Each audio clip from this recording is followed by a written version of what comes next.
We're on. What is that? Story. Story. Is that story-driven content? Story-driven content. Story-based. All right. When Sam stops texting. No, I'm. Nah, you're promoing. Yeah, I'm promoing. There's a difference. I'm promoing you. There's a difference between promo and text, and we can forgive. All right, I reckon we're on. You're on? Yeah. All righto. This is... I don't even know what chapter this is, so I'm not going to say it because who knows what order this is coming out in. Bring that bad boy into your face. Into my face. Get it in your face. So, Sam Moore, Hey. now infamous on the Gypsy Tales podcast for our epic conversation. Multiple appearances. Yeah, you're the first... Oh no, Toby's the first two-time guest. Yeah. But I wouldn't have had him on if it wasn't for Dakar. So maybe you're like the first two-time guest that's coming on for no reason. For no Dakar. Yeah, you didn't even have to win anything to get on here. I've never won anything in my life. Nah, we did establish that you did win something, right? That's actually true. The Tassie, whatever it was, Tassie C A grade. Nah, C grade. So I figured that... I figured this podcast, because we're going to try and be a little bit more serious, because we were having fun last time. It was a jam. Oh, we always have fun. We do. Yeah. But this podcast can be like the sensible one. Yeah, the more sensible one. Yeah, like I feel like we're two people that can really give information on like fucking something up and then not going, you know what I mean? And like you sort of just keep at it because like it's the peaks and troughs. It is, and you're a guy that has been through a lot of stuff. I've done a lot of things, for sure. You've done a lot of things, and there's never once been a smile off your face. No. I'm sure there's been like it's shit. There's at been points. moments where there hasn't been smiles. Like there's moments of shit in there, of course. But for the most part, it's just like Sam just keeps it wedged. Yeah, just do as much as you can, I guess. And as much as you can in the allotted time that you have to do the things that you've decided that you want. So when did you like? Because this is a gripe I have. A gripe. This is a gripe, right? Yeah. Everyone's a fucking entrepreneur these days, right? I'm not. Entrepreneur, but I've like never looked at myself as an entrepreneur.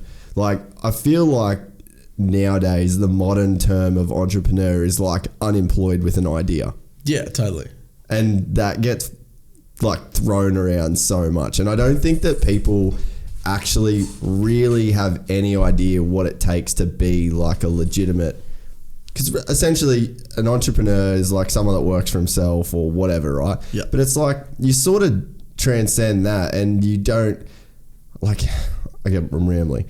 You don't end up thinking of yourself as an entrepreneur. You just work for your business that you've created. And I think now like people are looking so much for these like little get rich quick things or like I'm going to start a brand and then that brand's going to be like basically trying to be High Smile. But it's like there's one High Smile for every 3 million other businesses that just were terrible.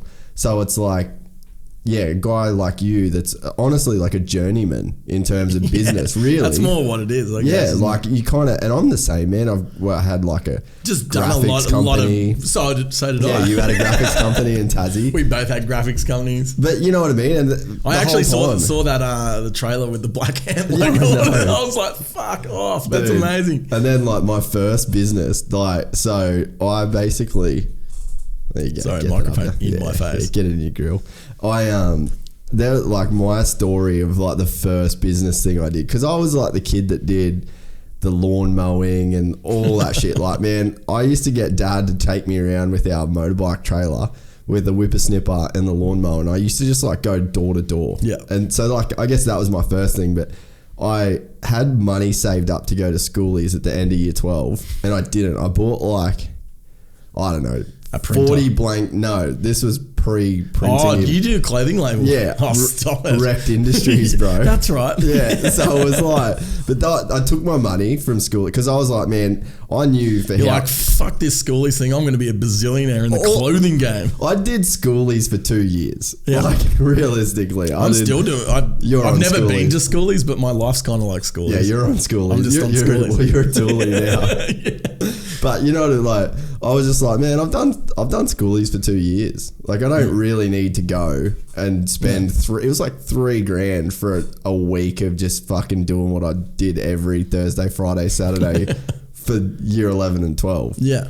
So, but even then you're like, I mean, I guess then I was probably like, oh, I'm an entrepreneur. Yeah. But now it's just like, no, you just a business, like you just have a business and you work for a business. Yeah, well, you just do what you're doing. Like, I mean, the thing is with me, like I've never really not had a job as well. Like I've always had, you know, like I've always had like a job and then done other stuff. So I guess like I wouldn't call myself an entrepreneur anyway, but yeah, that word's pretty hard to say. Entrepreneur. But like, that's what I'm saying. I think that the people that are legitimately what you would call entrepreneurs don't actually use the terminology entrepreneur. I feel like it's the people that are almost like want to do it. And what you said, like, you have to have people, unless you're doing something crazy and you've got some like ridiculously sick idea, you're not going to be able to just start a business and live off that business. Well, it just doesn't work that way. I mean, people think it does, but it just doesn't. Like, and at the end of the day, you got to pay your bills and you got to live. Well, there's capital, man. Like you need capital to function, and unless someone's going to give you the capital, and then it's like, but the way I look at it, like with people, like so many people have said to me, like, why don't you get a loan to expand this or do that or blah blah blah? But at the end of the day, you got to pay that money back.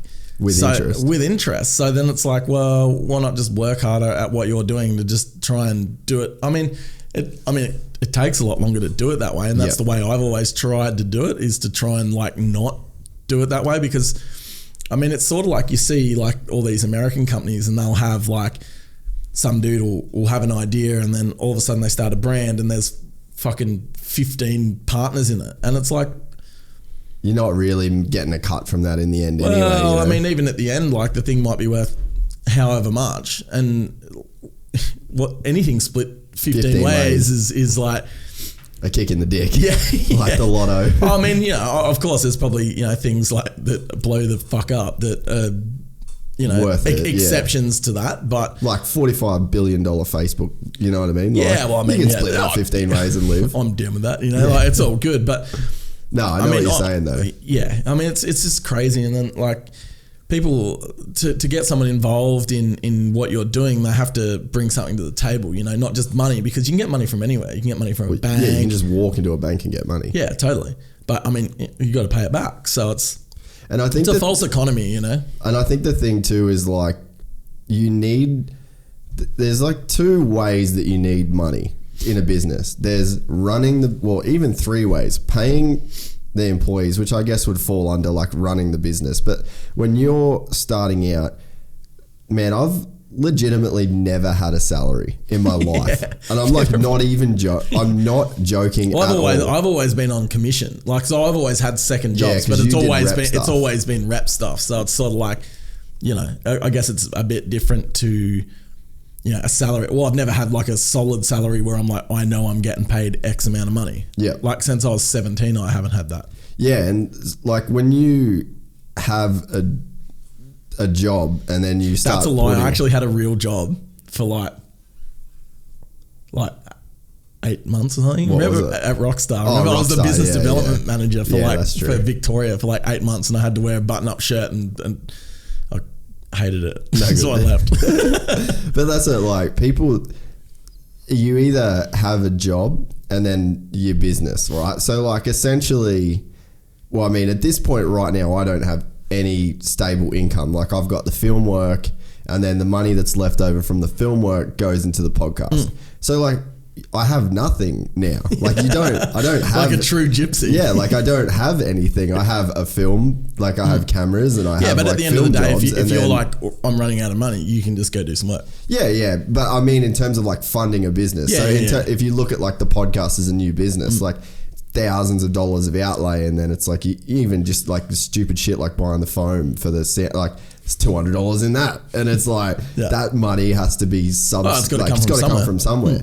And it's like I think that people definitely don't understand. Like you get in business, and like say you work a job and you want to start a side business, see your dinner, see your guac on toast, like smashed avo, see you eating coffees out. And that's why I think that real, you know, like I guess what we've done for the last 10 years, that's what's rare. Like there's a lot of people that have these, like I said, that unemployed with an idea or whatever.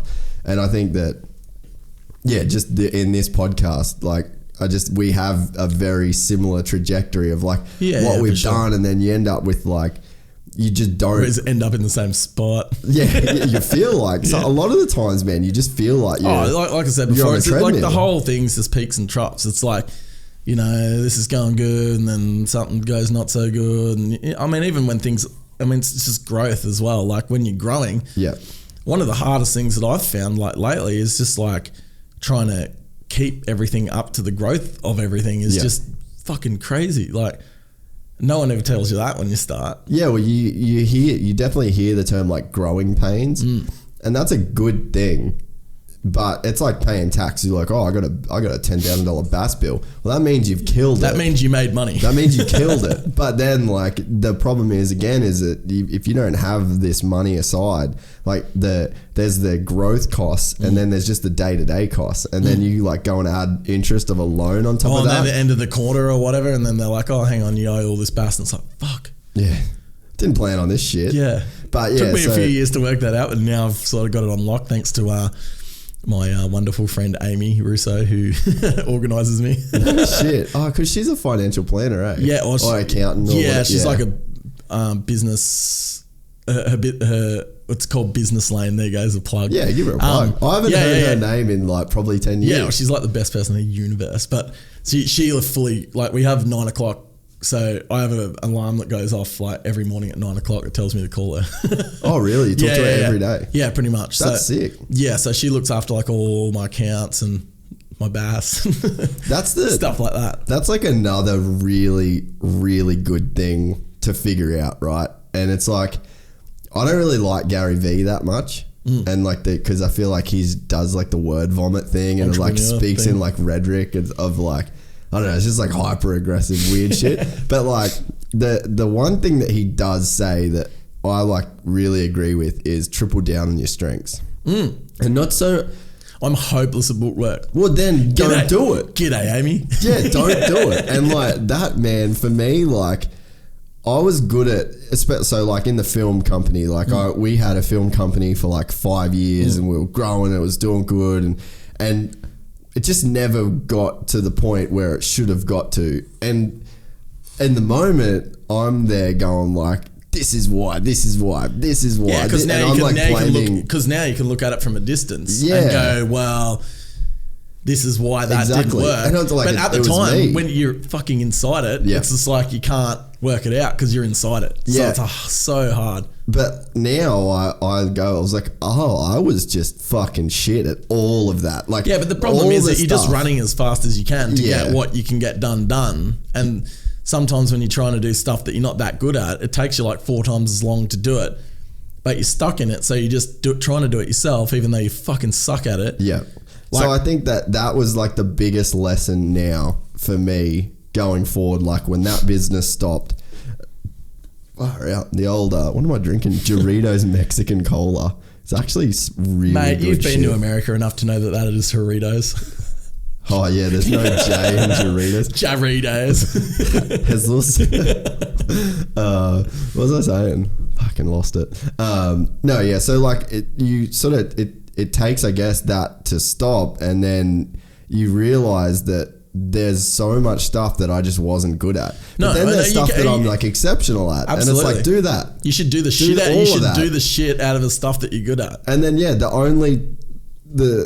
the reason that you get to where you are, or that you get to where, you know, you've got talent in something, like if you're just super blessed at pool, like you're a fucking demon on a pool table. I'm horrible. Yeah, me too. Yeah. but for example, so you're like just gifted, but you're 4'9" and your dream is to play rugby. You should play pool. Play fucking pool, lad. Totally. Like don't try and you know what I mean. And it's like, I think it's hard to be honest with yourself, like really brutally honest. And I think it's like, I guess you'd use the term like rock bottom. Yep. Like sometimes it takes just being forced to zero to be like, oh fuck, this is maybe I am rock bottom, shocking like, at this. This is my fault now, you know? Yeah, totally. And it's I've had a heap of those moments, like where it's like, fuck, like this is on me. Yeah. Why have I been trying to do this? I'm no good at it. Like, why don't I have? I mean, and that's why Amy helps me, because we got to a point with the business where we basically fucked the whole heap of tax stuff up and got into some trouble with the ATO, which is very easy to do. Yeah, big time. And basically I just called Amy. She's always been one of my best friends. I just called her and I was like, dude, I need help, like bad. And she's like, yep, righto, send me all your shit. She's like, just put it in a box and send it to me. I'll sort it. And she just methodically works through it. Well, I and mean, that's the whole thing. Yeah. Like she's awesome at that. Yeah. But me, if I looked at a box full of papers, I'd be like, holy fuck, I wouldn't even open it. I couldn't. I get things. It'd blow my mind. Yeah, dude, I get things where, and like you have to be honest with yourself. Like I started going to restaurants and ordering the same thing, right? This is like a weird story, but I started getting like autistic about shit where I just like go and I'd order it, and then I like sat down one day and I was like, why am I doing this? Well, Jay's like, dude, you just get the same thing every time. And I looked and you're at like, him. fuck, I do. Yeah, and I was like, but then I said, oh, I'll get something different. And I looked at the menu and it was like I was reading fucking Egyptian hieroglyphs, man. Like there was just something wasn't clicking to where I could concentrate on reading the page. It was like I was so distracted with all the other shit that was going on. Yeah. So like that's a fucking Yard House menu. Can you imagine me trying to read a tax form? So you know what I mean? Like there's just, and I can read. Yard House is good though. Yard House is pretty classic. But Ricky hasn't gone there yet. We're going to take you to Yard House. You need to treat yourself to some Yard House. Go anywhere that I was meant to go in America. Yeah, well 2 weeks. It's a big country. Yeah. Didn't even have an In-N-Out burger. Yeah, What? we blew that. What do you mean? Yeah, we blew that. You would have driven past, honestly, like probably 3,000 of We're in them. Beverly Hills, man. Or Shake Shack. Yeah. But yeah, like I just sat there and I was like fully struggling to like concentrate enough to read. It's so funny. You just get into this like in life, like you just, geez, we're getting deep. But you just get so tunnel visioned with like things that you're trying to do, and it's just like nothing else matters, or like, you know, like, I mean, shit, like I've been like that for a long time. Yeah. And it's crazy, like things that matter to other people just don't matter to you. And you're just like crazy. Yeah. And I try and explain, like, and especially with like Ricky or Mum, like, how do you go with it, Ricky? Oh, it's a struggle. But like, even so, like when we're in Australia, we stay at Mum and Dad's place, and Mum would be like, "Oh, did you do this?" And I'll be like, "Nah," because I'm trying to do something else. But I just like, it's not even out of like lazy. Like I'm not a lazy person. No. I produce a lot of shit. Stuff. I'm like, that's a lot of work to do that. Stuff. It goes out into the world and people listen to it. Whatever. So it's like, you can't be lazy and produce that. Yeah. So it's not coming from a place of laziness. It's coming from a place of like, you're so locked in on whatever it is that you're trying to do that like literally you have blinders on, man. Like I don't see. I find that with like weird stuff like parking fines and speeding fines. I just don't care. Yeah. People are like, but if you do that, you'll get something. I'm like, whatever. Like, I mean, like a $40 parking fine's like, as stupid as this sounds, it's like the least of my worries. Like I'm just trying to do all this other shit. Like it's like whatever. Sometimes it's worth your time to get a parking fine. Yeah. Just because you're like, fuck this, I got shit to do. Or like I lived in Melbourne for 7 years. When I go to Tassie and I'm in a rush, like the speeding fine, the parking fine in Tasmania is actually less than parking in Melbourne. How funny is that? That's crazy. Some places in Tassie are like $17, the parking fine. It's like, fuck, I'm going to park wherever I want. I'm going to live here. I might just live here. But yeah, I so relate to that. And I think that I guess just getting back to the entrepreneurial side of things is like it takes a kind of person that is prepared to just look past everything. Yeah. Like, and you know, even to like you don't eat out, you don't like when people say like you have to make sacrifices, like you live with nothing. Like there's been times, even, you know, the film production thing where it's like you're waiting on an invoice. Technically you've got, you know, 20 or 30 grand coming in, but it doesn't matter because you don't actually have it. But while that bank account is at zero, Then like you can't eat. Yeah. And like, I mean, you would have been there as well, Oh, where totally. you just like, you literally can't eat. And I remember. Well, I've had points like where when I first, you know, so I've always been a rep, so we get paid, you know, monthly yeah. sort of deal. So like when I've gone from like sort of like repping from like one brand to another sort of thing. I had a period when I was in Melbourne when I first started repping for Unit, where I also had a job at a 24-hour bar filling fridges. This is only like 4 years ago. So was FIST around when this happened? Yeah, totally. So like, yeah, that's crazy. I mean, I was pretty much doing all that stuff to fund FIST. So I had a job at a 24-hour bar filling fridges. I used to do it like it was Tuesday to Friday. Yeah. And it was from 10 o'clock at night till 3 a.m. I'd go home, go to sleep, wake up at, 8 or 9 and then rep for the day and then do my business or whatever and then do it all again. Yeah, so, it's fucking heavy. Oh, it's super heavy. But I mean, shit, if you want stuff. But when you like barely care. Yeah. Well, it doesn't even matter because you're just doing what you want to do. So like, I mean, that's the thing. I think a lot of people just assume that, I've got this sweet idea. I'm just going to fucking make this brand and I'm just going to do that as my job. Shit, dude, I've been doing FIST for 8 years now. Like started in 2010 and I still work another job as well. Yeah. I mean, and you probably could. I could probably do it at this point, but it's like I like doing like work. Yeah. But no, I like doing a lot of different stuff, and I like doing, like a variety, and I love working with the people that I work with over there, doing what I do. So it doesn't feel like a sacrifice because I would be doing it in my spare time for fun anyway. Yeah. Even though it's work. You know what I mean? Yeah, and I think too, like I say to people that you have to realize, I think too, like if you're starting like when you work for somebody, right, you basically, and this may sound like an assholey way to put it, but I'm not scared. Man, are you an asshole sometimes? Sometimes I am.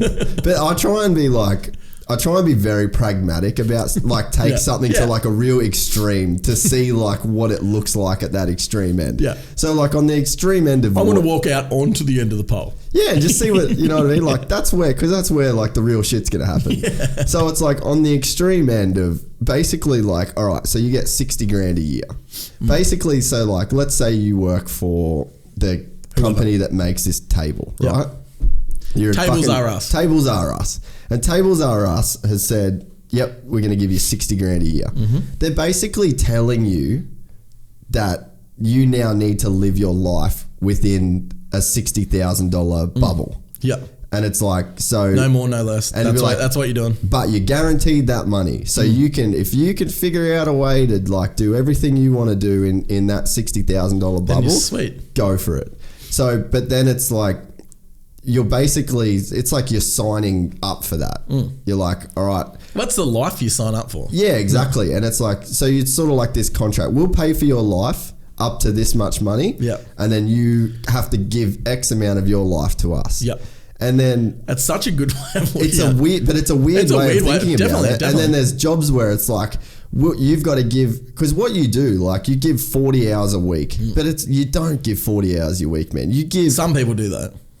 Yeah, some people just check out. Some people are like on, blah, blah, blah, blah, off. Yeah. I've never been like that ever. No, I mean, I haven't. And this is like with mum, she's like, she comes home from work and we'll talk about work for the next like because few she's hours. She's passionate about it. And it's a high stress, high responsibility job. So she needs to download and but in that circumstance, it's like you're not giving them 40 hours a week. You're probably giving them like 70 hours a week. Oh, probably more. And then it's like, and then there's all the time that you're thinking about it that you're not talking to other people about. Exactly. And then which is like all the time. Then you've got the drive to there. You've got the drive, and then you've got to work it out in like this weird tax and credit system on like you've got a tax and credit system on your soul, you've got a tax and credit system on your body. Like, can you exercise and eat the way you want to eat while working at this job? Yeah. And it's like, well, you could, but that would require then getting up at 4 a.m. in the morning, which then requires you going to Totally. bed at 7 or 8 o'clock at night, and then it's like, Which then cuts but out, yeah. you get home at 5, and then you've got to. So it's like it's just this real barter system that you're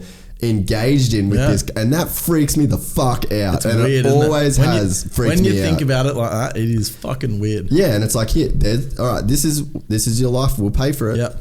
And then you give us this part. Yep. And then we'll But just it's all about tables. yeah. And then you're building tables. Tables, bro. And with me, it's like I've got to like, and same with you. Well, not now that you with unit, I guess you've got a salary coming in, but it's like you scrap for every dollar that you can make. Yeah. And then, but there's no ceiling, which is kind of exciting because it's like, Well, there's no ceiling, but there's also no safety net. Yeah, exactly. So there's no, you're just sort of somewhere, and So you could be you're- here, but you could be there. Yeah. But most of the time, you're sort of like here. yeah.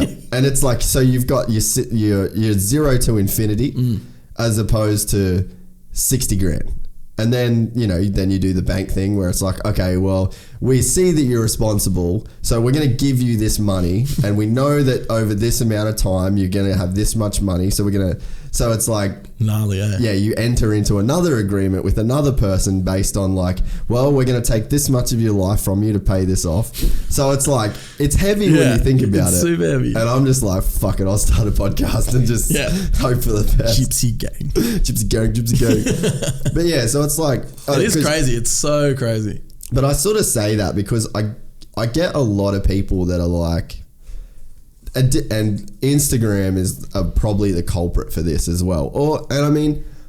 The old like highlight reel. Big Oh, time. yeah. Like, man, your life's sick. Like, you get to do this and So you get to I that. post a fucking thing once every 2 weeks. Yeah, heaps of sick shit happens once every 2 weeks. Yeah, like everyone's got something rad that Yeah. happens like sporadically through their life. But like, if I was posting the times where I was like yelling at fucking YouTube because like for 6 hours I tried to upload a video and then Or it you're like- crashed, yeah. and then it's midnight and then you've got to get that, or like perfect example is working when I did Dream Ride. Like we had a crazy deadline on that, and like we were shooting with Reds before they were really workable. Well, I on remember. the- I remember back in the day, like we'd have a hire car from MX Nationals when we'd all do MX Nationals, and we'd be driving somewhere, and like you and Streeter would be in the back seats, like just like editing because your highlight shit had to be out in like in an hour before, or you had to upload it pretty much at the airport or before you got to the airport, so it was online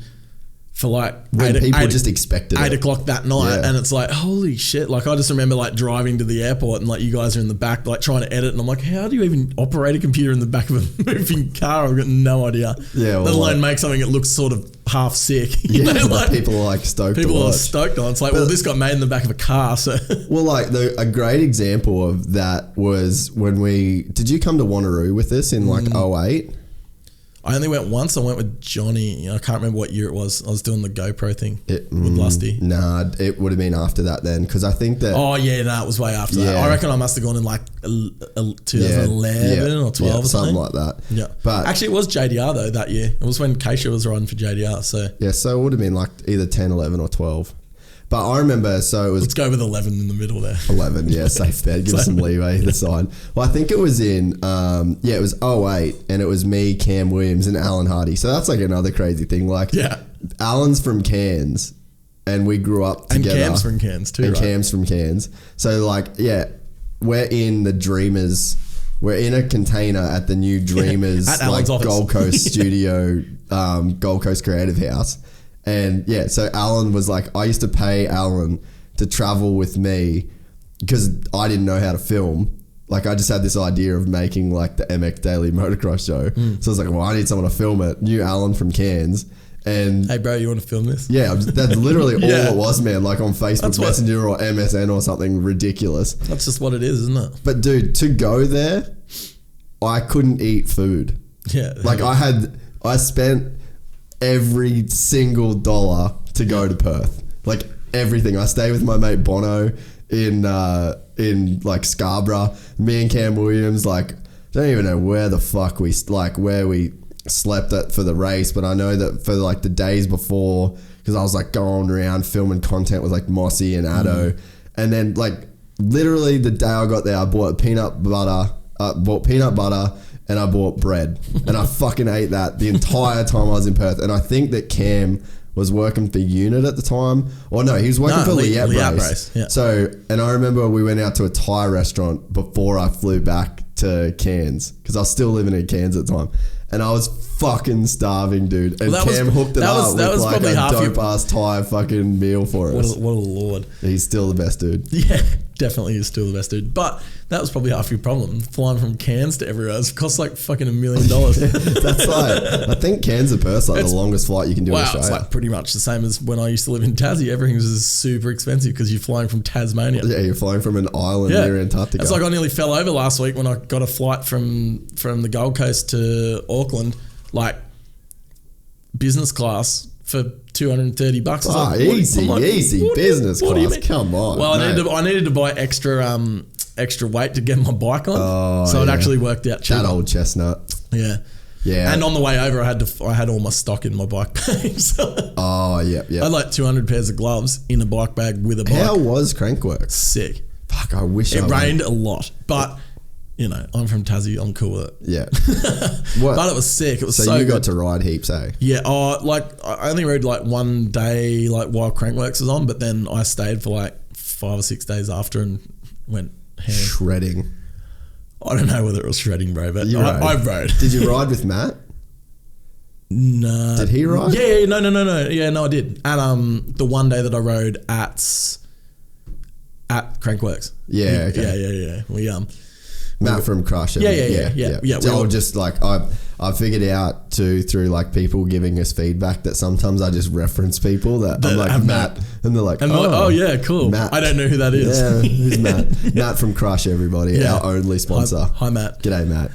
You're a fucking yeah. G. So I rode with Matt. The one time that I rode at Crankworks at the event. Yeah, it was actually a whole crew of us. So Liam and Simon from Maydena Bike Park, they were there too. They rode with us, and Joel, who works with me at Unit, and Walty, my mate from over in NZ. You sent me that picture of him, mate. Yeah. You're like, what'd you say?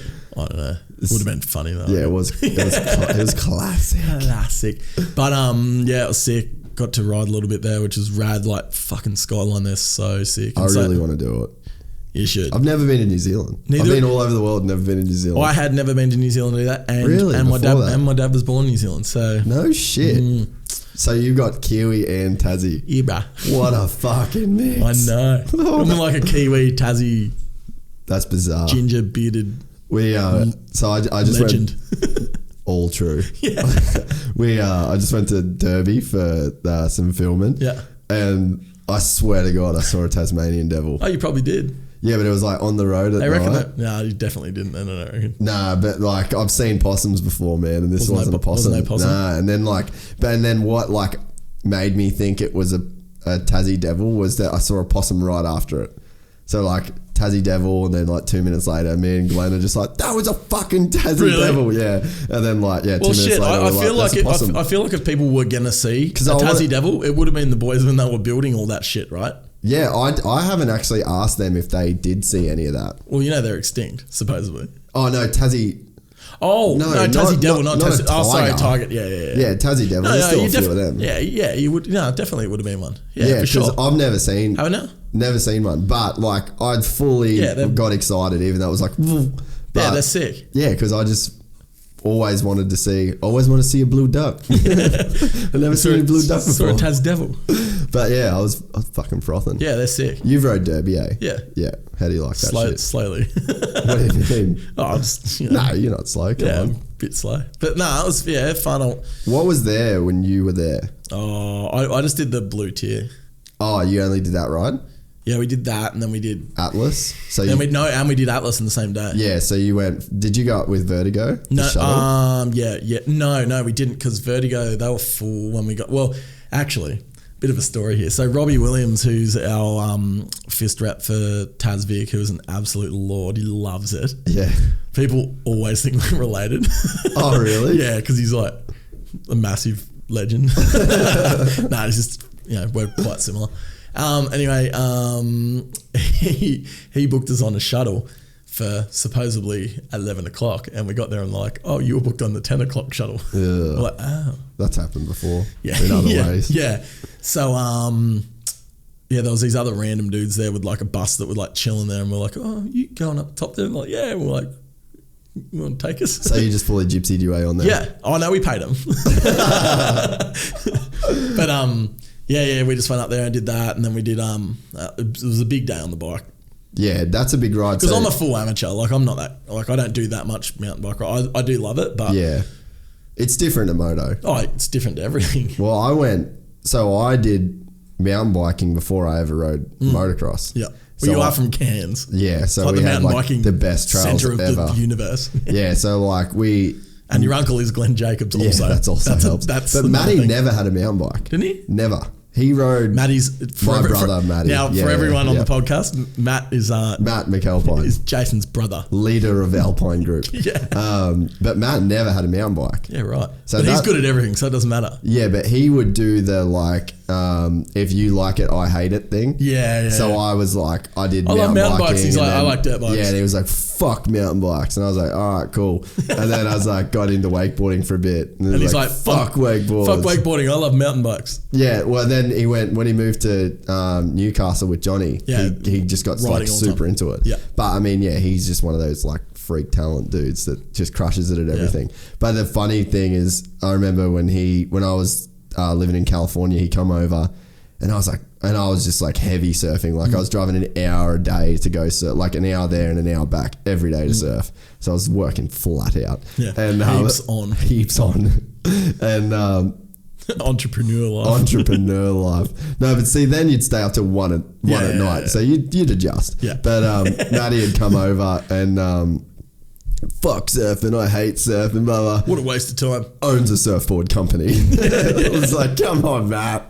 Hate it with integrity. Yeah. You know what I mean? Love it. Secretly though, surfing's rad. But where were we going? That was a big tangent. Yeah, we did.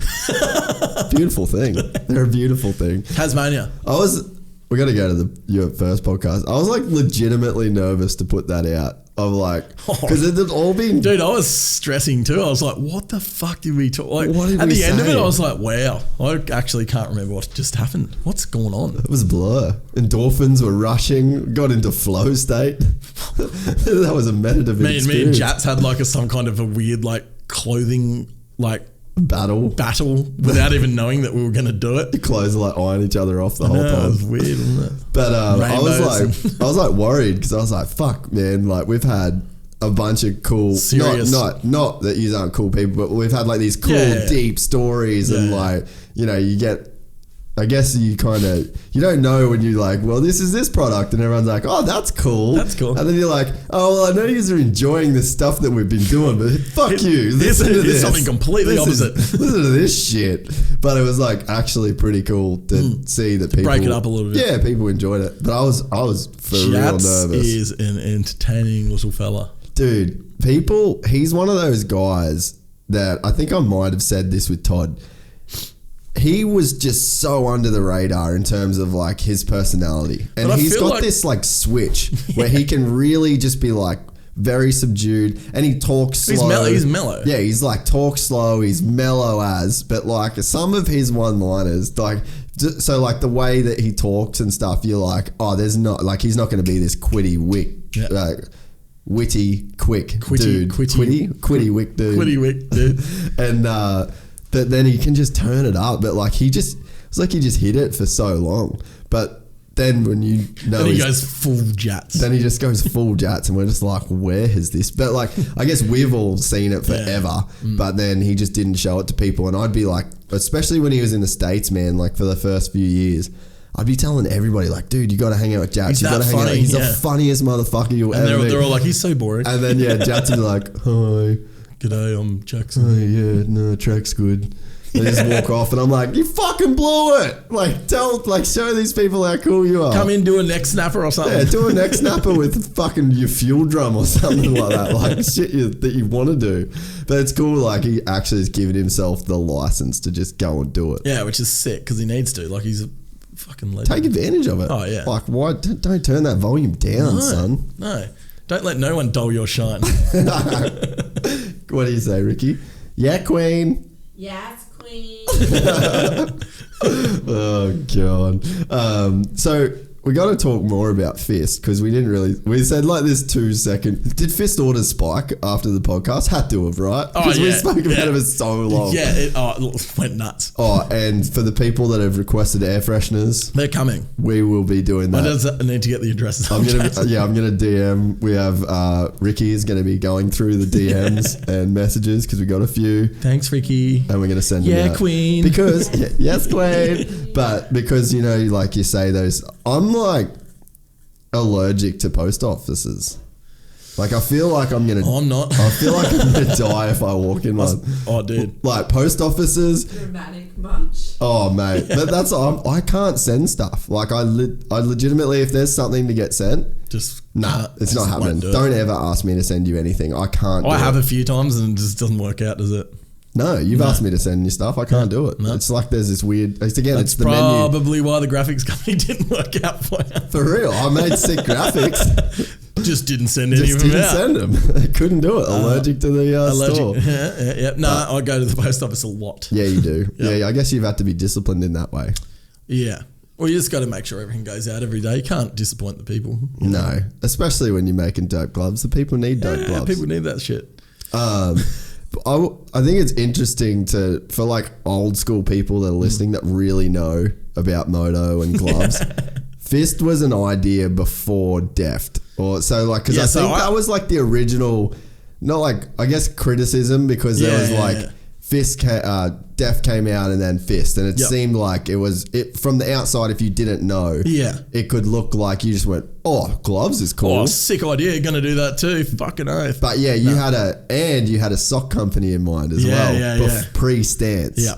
So, Stance scared the fuck out of me, so I didn't do it. I was like, "Whoa, no." But anyway, so like pretty much where I sort of drew the inspiration for FIST from was actually from Grenade, the snow company. So I used to see what they used to, like their shit was so sick. And I basically saw what they were doing. I was like, fuck, why does no one do this in moto? Like it's such a good idea. And it's like, so I guess niche that you can sort of carve out your own little bit and just sort of do your own little thing and sort of fly under the radar a little bit and just, just do some cool stuff that you want to do. So I basically started working on it, and then I saw Deft came out, and I was like, "Oh no!" Because I had some heavy hitters behind it. Yeah, obviously. and I honestly, like for a couple of months, it sort of that stalled me, and I was like, "Fuck!" Like, yeah, because I remember being in your apartment in Melbourne when all that was going down, and I was like, maybe maybe I just don't do it, and I was like, "Fuck!" And then to be honest, like I emailed the guys at Deft, and I was like, do you want an Australian distributor, blah, blah, blah. And it was funny because I'd started talking to him and then I said to Johnny, and Johnny's like, oh, I'm doing Deft. And I'm like, oh, shit. I'm like, man. That's right. I'm like, oh, like I was kind of talking to those guys. And then... so like, Johnny McLean, who does... Yeah. See, I knew I could be good at this. But I knew I could be good at it. Yeah, our good friend Johnny McLean, who is runs Lusty Industries. So, and then I said to Johnny, I'm like, fuck, like I was going to do this thing and I've done all this work towards it. And he's like, dude, like... Just do it. Why don't you just do it? And I'm like, you're right. Maybe I should just do it. So I did. So, I mean, but I was like down the track by that point too. Like I had samples, I had all the designs, I had logo. Like I'd probably spent a fair bit of money on it, to be honest, at that point. Like, and this was Rockstar days. Yeah. Yep. So you were working for Rockstar. No. So this is actually, so I had my own company in Tasmania. Oh, was it 88 Industries? 88 agencies. And yeah. And I was actually the Tasmanian distributor of Rockstar. So I had like vans and a couple of my Did you make like really good money out of that for a bit? For a short period, yeah. Yeah. It seemed like that was lit for like 5 minutes. Yeah, it was like lit for like fuck? 6 months. I was like, come on. Because you had like warehouses. I was young too. Like I was only like 22 sort of deal. Fuck, you are a journeyman. And I had like 3 or 4 of my mates working for me, a couple of delivery vans. We had a van, like a truck, like a... it was like, bought it off like Hertz or something. It was an old removal truck and painted the whole thing black and put a massive yellow star on the side. Oh. It was hilarious because like all the... Because you were 21. Yeah, well, all the drink reps, like, I mean, we did really well because we were so different from all the other drink reps. So everyone would turn up, your Coca-Colas and your you know, whoever else, you know, Schweppes. They're in a button up with a clipboard. And they're like giving you a fucking Excel sheet. Totally. And like us, we're all like t-shirts, shorts, backwards rockstar cap. Oh, how you going? Like, do you want to buy some of these? Buy some drink, you fucking mad dog. yeah, pretty much. It's like, oh, yeah, give us a go. Like, we're young. And like, I literally, I got a personal loan and bought 3 pallets of Rockstar off Brendan Radford, like back in the day, like fully just like went to the bank and got a loan.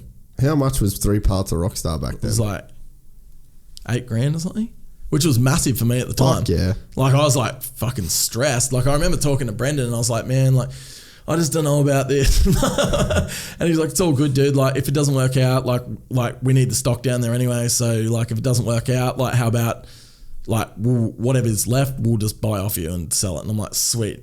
All right, I'm going to do it. So I literally bought it and I was working for my mum's life jacket company at the time, which is stormylifejackets.com if anyone wants to look at it. Yeah. Peep it. So I was working for her during the day, and then basically I'd knock off at like 3 or 4 in the Arvo and drive around takeaway stores and sell energy drinks at night. And sort of did that for a little while until the thing blew up. Like, yeah, it went massive. Just all of a sudden, like I was like, had a couple of pallets in the back of my mum's warehouse, and then all of a sudden I had warehouses and trucks and forklifts. Such a gem. And then I bought a refrigerated container, and I flew to Melbourne and had a meeting with Heinz, which owned Original Juice Company, and I became the distributor for Original Juice in Tasmania as well, which had to be refrigerated. So I bought a refrigerated container. No one told me how much those things cost to run. Fucking hell. So I bought a container, plugged it in pretty much. I'm like, yeah, sweet, we've got refrigerated juice now. Sick. And after the first month, I think my power bill was like $4,500 or something. And I'd honestly sold like, I think it was something ridiculous. Like I'd sold like 15 cartons of this juice and made like $300, but I'd spent like $4,000 on power. So that sort of we sort of gave up on that pretty quickly. But I mean that's what. But it's the learning when you're thing, young. like, That's what you do, because like. I don't look at things like, I mean, I should have been like, all right, well, how much is this going to cost me to run versus how much I'm going to make? But I just went, I'm selling juice. I'm fucking doing it. And I just went and did it. Slinging this juice. And it didn't work out. But that's all right. It's all good. Sometimes things don't work to plan. Well, the thing is too, like, and I mean, you can't, it's life in general. That it's work, like in the, like, I guess the work, kind of working for yourself deal. It's not if you're going to fuck up. Oh, it's all... Yeah. It's when you're going to fuck up, how much, and how bad. Like, every single day. Yeah, but it's just how you go about things too. Like for example, like when I went... So I flew to Melbourne to have this meeting with and it ended up being the general manager of Heinz was this lady I met with. And it was like... I've rolled up to this joint and they're on the 40th floor or whatever, and I'm just like, what have I got myself into? And so I go upstairs and I sit down with her, and she's just like looking at me like, this is hilarious. This is a piss take. What's this guy up to? Like, you know, Rockstar flat brim, New Era cap, you know the deal. And anyway, I roll upstairs and Black Osiris shoes. Yeah, I would have been 100%. The shoelace for a belt. Yeah, the whole deal. Shorts, because I've never worn jeans before in my whole life. No, but like didn't used to really much at all. And then so I sat down with her and I give her my business card, and she looks at the card, looks at me and just starts laughing. Are you serious? Yeah, because on my business card it said Sam Moore and under it just said Chief. Because we thought that was funny at the time, and then like we didn't sort of really realise that like when you have to deal with legitimate business people that they would. That's the response. She basically looked at it and went, "That is hilarious." She's like, "I hear you guys are doing good things with Rockstar down there." She's like, "I'm down with it. Let's do it. Hilarious." And I'm like, crazy. I'm like, thanks for believing in us. I wish I could believe in myself as much as you believe in me. But I think like you could like have that cock up happen, and then you go, you know what? I'm just going to go get a job. Because like that's but it's never really an option, is it? You just sort of just do it. Some people do though. Some people go through their whole lives doing that shit. And it's like, I don't know whether it's out. I guess it could be out of ignorance, of like, well, that's just what you do when you fail. Yeah. Or you've got people around you that tell you to do that, or you are just giving up. Well, it just depends. It's a mix of and that. I mean, you can never blame people for wanting to, have a decent life. Yeah, I mean, fuck. Security. Yeah, I mean, shit. A lot of the time I go, fuck, I wish I'd just been a builder or something, like, because there's a lot to be said for, having a good, stable, like, life. But, I guess, like, for me, like, it's just got a lot to do with my upbringing. Like, my parents both work for themselves, and they basically said to me, said to all of us kids, like, there's three of us, and our parents are always just like, you do whatever you want. And if you want to make it work, you'll make it work. So that's sort of how I've always been. It's like, I guess how I got into the industry and all that kind of stuff is basically, both of us, I suppose, same deal. Like I wanted to, like I just loved motocross, and I just wanted to work within somehow. I was obviously not good enough to be a professional motocross rider, so I just wanted to be involved. Yeah. And so I guess just sort of burrowed myself a little niche in the moto industry I started off doing a little agency in Tasmania. I was selling stuff for Stu Gundry at Platypus, and also Johnny. Oh, yeah. Yeah, and Johnny at Lusty. Like I was selling. And then you were like riding for Stroke. But like way back in the day. So like I was selling basically motocross DVDs. There you go. Yeah. And Johnny was pretty much at that point only doing like OGO and like some Racer X stuff, and he was doing like white knuckle grips and stuff. So it was very minimal. And I was doing electric sunglasses as well. All the while too, Johnny would be a cool person to have on here, because he's like, he gave up like a lot of money. Dude. He was making bank out at the mines. Then, trying to get Lusty, and it's like, the fucking cash that must have just been... Dude, I always going out of his account, man. He would have just... And especially like Halsey, just going like, are you going to fucking stop spending this money? Like at some point, will this stop? Because like for what he had to have outlaid to make Lusty what it is now, and it's a powerhouse now. Like absolutely. It's fucking amazing what he's done. I always tell the story about like when I first started repping for Lusty. Their office was legitimately inside a warehouse, right? And they had a pit tent in the corner, like a 3x3 pit tent. And under that was 2 desks with computers and a printer under it. And Johnny's sister, Kath, she was there like full time. And Johnny was working in the mines. Yeah. Like heavy. Yeah. I remember. Absolutely. I guess maybe that's where one of the things that made me always think, like, while you're trying to build your dream, you still work, and you still bring that money in to be somewhat stable-ish, because dude, like Lusty ran for years, and Johnny was working other jobs, and man, like, that dude just works so hard. Like, he's always been one of my inspirations of like how you go about shit, like how hard you work to make things happen. I mean, it's basically my business, I guess, mentors like through my career have been Johnny, Pete Dodd from Electric, who's an absolute legend. He pretty much like I've never met him. See, I started working for Electric when I was 17, so I like learned a lot from Pete. Like, he's where's always he like, at these days? He's at the company that does like Herschel and stuff, but they've actually just taken over the distribution again for Electric. Yeah, right. But he was always the dude that, it's like, you can party hard and you can have fun and blah, blah, blah, but hey, 9 o'clock, you got to fucking grind. We're back on, like, it doesn't matter what happened. Like, I remember the first sales meeting I went to, we went out and just sent it. And then he's like, I don't care what happens at 6 a.m. in the morning, everyone's at the beach for a surf, just the way it is. And that's what everyone did. Yeah. And that's sick. Dude. So I had those two, and then the boys I work with now, the Saraf brothers, just absolute mad dogs. Like, you've never seen anyone work as hard as those guys. Like, they've definitely taken me up a couple of levels since I've been living up here. Like, fuck. Like, they work.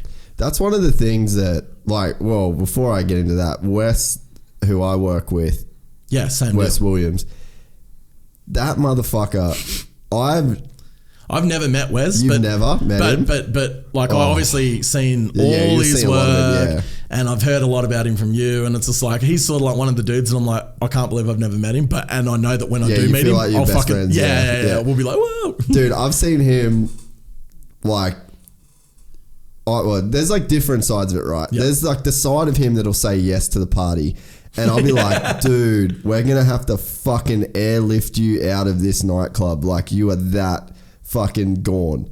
And then I'm like, you're not getting out of here alive, let alone working tomorrow at 5:30, like sunrise. Yeah. Like we just go to bed and go, when sunrise, that's when we're getting up. And like I'll peace out and I'll be trying to get my sleep, and then I'll hear Wes out the front at like 4:30 in the morning, like an hour and a half before, and he's like going off, gets in, and then he wakes me up. He's like, bro, come on, let's go.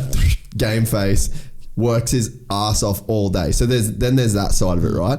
And then there's the side like Motocross of Nations. One year we did the TV show for Red Bull TV, and like my responsibility at that time in that crew was barely anything. Like I just pointed my camera and then I gave him my cards and that was it. Yeah. And like, man, I was like punching Townley in the face with a fucking Hulk glove at the after party, then like handing it to Caroli, and then Caroli punched me, and then like just sending it. And Wes is in there just typing on the keyboard, editing, and like edits are going up, edits are going up, edits are going up. And I'm checking my phone and it's like new thing Wes has busted out, new thing. Then we're like stealing vodka and shit from the Red Bull bus, going into our RV, doing like shots in the bus while Wes is trying to work. And it's just like, he's got that gear of just sending it and then still showing up. And then he's got that gear of like, I'm not fucking, I'm not doing anything until this is done. And it's like, it's that that's two extremes, and you've got to have both of those if you want to be the dude. And he's got that, you know, and it's the same as like the boys that you work with now. Like it just takes that, like, that tunnel vision. And and I think that sometimes when you get down a road of like a lot of pressure with work and you've like big shit's happening and big stuff's on the line, like it's like a fucking crock pot. It's like bubbling away. And if you don't release that steam, so it's like the more shit you've got going on in that pot, the harder that steam needs to blow out. Oh yeah, totally. And that's why you get those dudes that just like, they just send it. Where were we at? Like we were talking about mentors. Yeah, but like before that we started on FIST and then we got to that. Again. I scooch that way a bit. This way? Yeah. Yeah, you look better in the middle of the frame there. Yeah, nice. This one. This one. Oh, hey. There it Much is. better. So I think we basically got to the... Well, you're talking about FIST, how you almost didn't start it. Yeah, totally. And then so basically I was just like, oh, fuck it, I'm just going to try. And so I just got some stuff made and just did my thing. What was like the first design? Oh, they're horrible. Really? Yeah. Because you know, the coolest thing is that like, so the very first samples that we had, so I made 2 pairs of mediums that were for me, and I made 2 pairs of extra smalls that were for Jared McNeil. That's right. Jared was like the first dude, guy. yeah. So between me and Jared, we made like all the changes to the gloves and all this kind of shit. So the first one's absolute rubbish. But really? I still have my pair. No shit. And crazy thing, like about 3 years ago, Jazz is like, dude, look what I just found. And he found his pair like when they were moving house, when his parents were moving house, under like a table or something, and he's like, fuck off. Like, and that's history now. Yeah, like no logos on them, like just like... Oh, like just a full production version. Oh, sorry. Just full proto. Like, proto, yeah. Because I basically like made them and then me and Jared tested them and then changed a bunch of shit and then changed some more stuff and blah, blah, blah. Basically just mongreled them out of like 10 different gloves that we liked. Like basically I just like looked at a bunch of shit that I liked and tried to make something out of all that, which is what you do, I guess, when you're trying to, you know. When I think about it now, it's like you almost did influencer marketing before influencer marketing was a thing. Yeah. Because like 10 years ago, the Instagram wasn't what it is now. There was no Instagram. Because dude, I remember legitimately like trying to sell video stuff to people in the MX Daily days and being like, man, I'm telling you, Facebook videos. It's gonna be a thing. Facebook video. You're gonna what? They're like, we're not paying you to make a video to put on our dumb. Facebook. Seriously. And I couldn't get anyone to do it. And I was like, please, man, you got to understand that Facebook video. This will be it. This will be the thing. And this was before even Instagram. And it's like, oh, dude, Instagram was like way later. But yeah, like I mean, the biggest thing for us was so it was before Jared was even like a freestyle rider. So he raced. What was it called at the time? The Supercross series, like when Chad was Super like X. Super X. So that was Jared had a Red Bull helmet. Yeah, remember? So he was like running the Red Bull helmet, and he was wearing shift gear and wearing these plain black gloves. And after pulling off the upset of the millennium when he beat Ty, for the last, I was there that day. So literally, when that happened, after that happened, when he turned senior, how I actually met Jared was on. You'll love this. Was on the Spirit of Tasmania. You kidding? Going back to Tasmania, and Jared was on it with Ross Beaton. No shit. Yeah. So they were on the boat, and Jared was going to stay at Ross's to go riding. And that's where I met him. And then when I started MX Inc., my graphics company, with my mate David Bousted, who was my partner in that, he, when we got started, we're like, right, well, we need some athletes, who do we get? And I'm like, well, that kid that I met on the boat that time's pretty cool. Like, and we were mates on MySpace and all that shit. And then, so the first two athletes I had on that were Louis Woods and Jazza. And then when I started to do the FIST thing, I still had MX Inc. going as well. That's right. And Rockstar and FIST. So I and the agency, so I was still doing like OGO and all that shit. But Tassie's a small place, so it wasn't that much work. It was like 4 bags a year. Yeah, pretty much. We sold another 9,800. That was seriously what it was like back in the day. Johnny. And then like towards the end of it, they had we were doing GoPro, but you couldn't give them away. It was crazy. It was like, oh, there's this camera that goes on your helmet, and everyone's like, oh, nah. But that's another story. That's another story. So when I did the FIST thing, I was like, got Jared on, and then as soon as I got my first little order of gloves, I had Louis on. So it was like Jazza and Louis were on MX Inc. and FIST. And just like, and they're still both super good friends of mine. Like I love those guys like brothers. Like, and it's crazy that, well, they are my brothers. Yeah. Well, like Louis, Jared then just randomly figures out he can do the biggest whips on planet Earth. So it's but you know how that all happened? Because basically, Jared was like... Basically what happened was he got a set of FIST gloves and was like, fuck, I can whip now. I'm amazing. FIST gloves. FIST gloves. Yeah. So like he was trying to do... he was just learning to flip, but he wasn't didn't have them consistently. And so he went... And he was like super scared of flipping. Yeah, he was super scared of flipping. And he went on tour and basically said, oh, no, I can flip. And then he couldn't flip. And then they were like, oh, you're off or whatever. With and then he's Nitro like, tour, right? Yeah, like the first Nitro tour or whatever. And then he was like, oh, yeah, but I can do these massive whips. And they're like, oh, show us. And he was like, oh. Really? Yeah. Where did he know Jesus, that he could do that? I don't know. But what gets me is like... Because he was like full-blown racer. And he was full-blown like this big too. Yeah, he still is. Oh, I know. But he was... Back then he was like... Even smaller. Well, he was like 16. Yeah, true. So...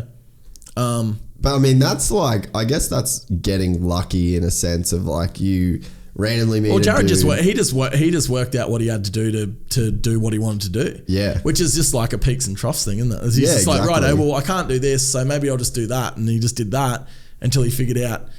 Right, I'm like the best dude ever at this. Now I can flip and now I can do fucking everything. But dude, like one of the most proud, I would say, it's probably got to be the most proud moment of my life, or very close, was when he did his first X Games, and like he was in that like original white tie-dye glove that we did. Yeah. And they zoomed across and Jared just did this one straight at the camera, and I was like, oh my God. Yeah. My life is made. I don't have to do anything anymore. I legitimately remember that. That was heavy. Like I like nearly cried. I probably did cry. I can't even remember. But like that was mental. Like that was honestly represents so much fucking work. Totally. And I worked from Jazza too, because I mean shit, you got to remember he he used to send me text messages like, oh, hey man, so what I think we should do is like change the blah, blah, blah, you know, like, you know, like he had major input on the brand from day one, like literally. Yeah. So pretty crazy where he's gone and what he's done. Like the dude's such a legend and he's such a good dude, but like he's so talented. Like he's got to be like he went and raced the motocross national in 24th. That blew me away. Full-time freestyle guy who doesn't even ride on dirt, rides on rubber mats and then just goes out there and sticks it in the top 30. Yeah, on like a sketchy track. Like it was at Washougal. Like that's a really hard track to ride. He's honestly one of the most talented dirt bike riders I've ever seen. Like and it's crazy. He's a frother. Like whenever... He just loves it. Yeah. And that's probably why he's so good. Because he just loves it so much. Like dirt, he is dirt. Like dirt bikes that's Jared. Yeah, that's what he does. It's him. Yeah, he never really like. I guess he never caught on in terms of like being a big personality the way that he probably could have. I reckon. Yeah. Like I feel like he probably could have. His story could have been told more and better, but for whatever reason, like it's. But I think now, like it's more. He's more of a personality now than. Yeah.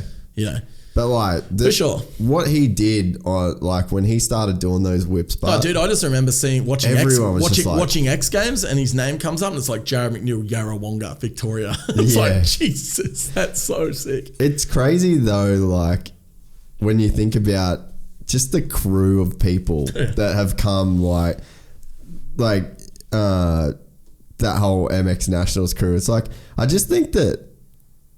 Maybe for people that are listening that are trying to get into something or they don't, or they want to like bust in, you sort of see these people like, oh, Sam from Fist Gloves. Like it's hard to like get a grasp of people's backstory from the surface, especially like the highlight reel stuff. But it's like the thing that I've found. So like a couple of years ago, I was get crazy into golf and I was like, man, I really want to do some golf stuff. And then I was like, oh, it's this big industry. There's Tiger Woods. There's all these, it's TaylorMade. It's all, but then I sort of just started thinking, I was like, well, it's just an industry. What's like, the same as motocross? It's the motocross industry. It's the golf industry. Yeah. It's like if you... Same shit. There's people with similar personalities to everyone in every single industry. You know, you can always find your people within that niche or whatever. You know, like that's just what it's what you do. You carve out your own little bit. And it's just people that are like, if you genuinely love golf, like using that example still, and then you're like, oh, I want to work in the golf industry. Like the people that work in the golf industry love golf. That's just the deal, yeah. Yeah, so it's like get some skin in the game somewhere. Like, you know, it doesn't matter, just start. Just be It's just there. like, you know when they say in all these like Instagram quotes. Yeah, and whatever. You know, they say, you know, just start. And that's kind of what it is. It's just like just do stuff. It doesn't really matter. It doesn't really matter what you do. Like we're not doing anything we did 10 years ago when we met. No. Completely different planet to when we met. Shit changes from day to day. But the thing is too, is like at every stage of what I was like, when I was doing the race graphics, I was like, man, I'm going to have Black Ant. I was like, I'm going to have this fucking huge factory. I'm going to have like 10 printers. And I was like looking at the best printers that I could buy. And like, that was my life. But it's like, I was going to do that. But it's all just stepping stones, isn't it? Yeah. But at the time, I was slinging energy drinks out of the back of a van. But did you have those like delusions of grandeur where you thought you started to extrapolate? I started all based around the drinks, you know? Listen to this. I started my own water company. Did you really? I really did. So like when we were selling the drinks, we'd go in and people were like, well, what else do you sell? And I'm like, well, nothing. Maybe I should sell more shit. Mate, I need more shit to sell. What else can I sell? And then, so I looked into water and everyone was like, oh, what, do you guys sell water? I'm like, no. So I found a local water hole. Found a dam. I found a local like mineral water like bottling dude, and I went to him and I'm like, righto, well, I've got this distribution company. I want to start selling your water, and he's like, oh yeah, cool. Yeah, we do custom water as well. And I was like, well, what's the price difference between say your water and my water? And he goes, well, I don't really care. And I'm like, what do you mean? He goes, well, it's the same price. I don't care what label it's got on it. And I'm like, perfect. Sign me up. So, what was your water brand? It's called Flow. Flow. I've still got a bottle somewhere. Auntie. You should have called it hilarious. Auntie Flow. But it was cool. Like I feel like it was sweet. Like the wrap on it was like a big storm with like clouds and lightning, but like everything I've ever done has lightning bolts on it. I just fucking love lightning You're bolts. a frother. Yeah, just froth lightning You bolts. are lightning in a bottle though. Eagles. Maybe that's what it is. What does Kenny Powers say? Sometimes Please get this right. You gotta look it up. yeah, I'm looking it up. I love Kenny. Sometimes when you bring the thunder, you get lost in the storm. Ooh. It's good. Yeah. But yeah, so pretty much I just started a water company. And it didn't last that long, but that's the thing is like at the time, like you kind of get these ideas that like. well, that's I mean, the way you're that I gonna be looked at it doing. was like, well, I can sell someone else's water, I can sell my own water, and it doesn't really matter. Like, but at least this one's got a cool label on it. And one day, if I do put a bunch of work into something, into this water, for example, if the Rockstar thing kept going for me, and I was selling flow water on the side the whole time, that would have turned into a thing, and at least I would have owned it, and I wouldn't have just been building some other dude's brand. No, exactly. And that's like, it's one of the things, I guess, isn't it? You gotta look at things sometimes, like take a step back and say, well, am I just building someone else's dream, or am I doing what I want to do? That's a big one. And I think that like, I think there's sometimes pressure now to have ambition. Yeah. Ambition's not that fun, to be honest. Like it can be very painful. It's a bit of a cunt, like at times. Yeah. Because it's, you can, like Ricky's in a position now where she's like doing a makeup brand. And it's like there's so much ambition and drive to do it. Damn that ambition. But you just, there's times where you're just stuck and you feel like you're going nowhere, and you're sitting, and it's like, it's even the same as like, well, the podcast. Like you look at a guy like Rogan's getting like, millions of downloads. You're not getting millions of downloads? No. Oh, Compared to, so it's like, if you get caught up in I guess that would be like the ambition of it, and you let that ambition kind of, I guess, like crush you in a way. You know what I mean? It's like that weight of ambition and expectation of what something could be gets so heavy to carry that it cripples you. That is my biggest enemy is just not any expectation that anyone else puts on me, but it's like, your own expectations of, I know that I can do this, but I'm not doing it. So why aren't I doing it, and why hasn't it happened already yet? And it gets heavy, and sometimes you feel like you're carrying the world on your shoulders. And you know what? Like it's like sometimes those things aren't that, they're not important in the grand scheme of life and everything. It actually doesn't fucking matter at all. Yeah. But what we were talking about before is like when you're in that in the tunnel. When you're in the tunnel, that's all that matters. And I mean, it's crazy. And a lot of that stuff drives people to depression and all that kind of shit. And I mean, I've really suffered from a lot of that kind of shit as well. And it's just from, honestly, it's just from putting pressure on yourself. Because like I know that my biggest enemy is myself. And I mean, I would imagine that you're probably the same. Oh, I'm know it. And it gets so frustrating. And it's bullshit because you know that you're doing it, but you still do it. Yeah. And that's the biggest thing with me. I'm just like, fuck, I know I'm doing this. And I know that it's bullshit, but I'm still doing it. Yeah. And I guess like I've wondered too, and I think like maybe Ricky's the only person that I've even said this to, is that I sometimes have worried in the past if I've been scared to get the things that I want. Because I look at what I've done on a film front, like everything that I've done has had like mad potential to be good. And I've never really fulfilled that potential. Me personally, in terms of like, I can walk in and I can sell something, I can create this film, I can do these things, but none of them have ever really worked. Yeah, you just get things to like 80 or 90%. Yeah, I'm kind of the same. Yeah, and you get it there. And like, I don't know if you've ever thought this, but I've honestly wondered, am I scared to do the things that I try and do because when we get there, it'll be empty? Yeah. Oh, yeah. You know what I mean? Like you get there and you're like, fuck, I've put so much effort into this. Yeah. And then maybe it's not going to be what it's all cracked up to be. Yeah. So it's almost so many times. Yeah. It's almost like, it's like maybe I'm not going to finish it because it's like when you like finish like or a movie or something. Yeah. It's like, oh fuck. Well, I can finish Game of Thrones. That actually wasn't that good. Yeah, it's over. So it's over. Like, what do I do now? Yeah. And I think that's been, or, like you sabotage. another thing that I do as well is I think that I put a lot of stuff on myself because I'm kind of down with hating myself in a way. Yeah. But I'm not like, so for example, like with like Ricky or my mum or these people that, you know, my brother that try and help you out. Yeah. And they're like, let me know what we can do. Because it's like you take on so much to yourself. Yeah. They're like, oh, what do we want to do to help? And I say, no, it's all good. And it's not all good. No. But you don't want to pass off something to then someone else can let you down, because it's like I'm pretty down to let myself down.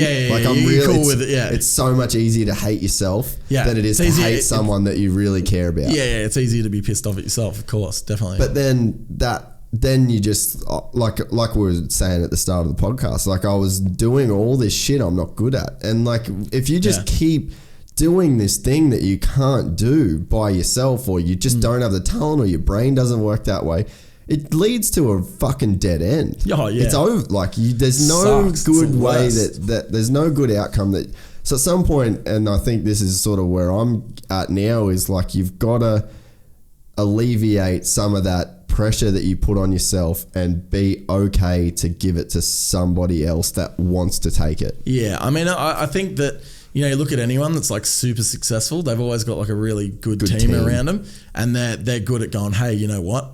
I'm not good at this, so you go do that. Or or they don't have to say I'm not good at this. It's just like, that's your job, so you go and do your job. Yeah. Which is obviously what they don't specialize in. Yeah. You know? And whereas like I feel like, you know, like for example, today with me, I literally got like, I had a whole day packing orders and doing invoices, which is awesome because it means that we're selling stuff, but I also didn't get any other work done. And then that's not like, anyone can pack orders and send invoices, but what your brain, like you've built a brand, like you're the brand guy, you're the brain guy of FIST and working with the boys at unit. It's got to be done. Yeah. But my time's probably better off spent doing something else, but I'm not in a position right now to have some other person helping me out. So you've just got to grin and bear it and do it.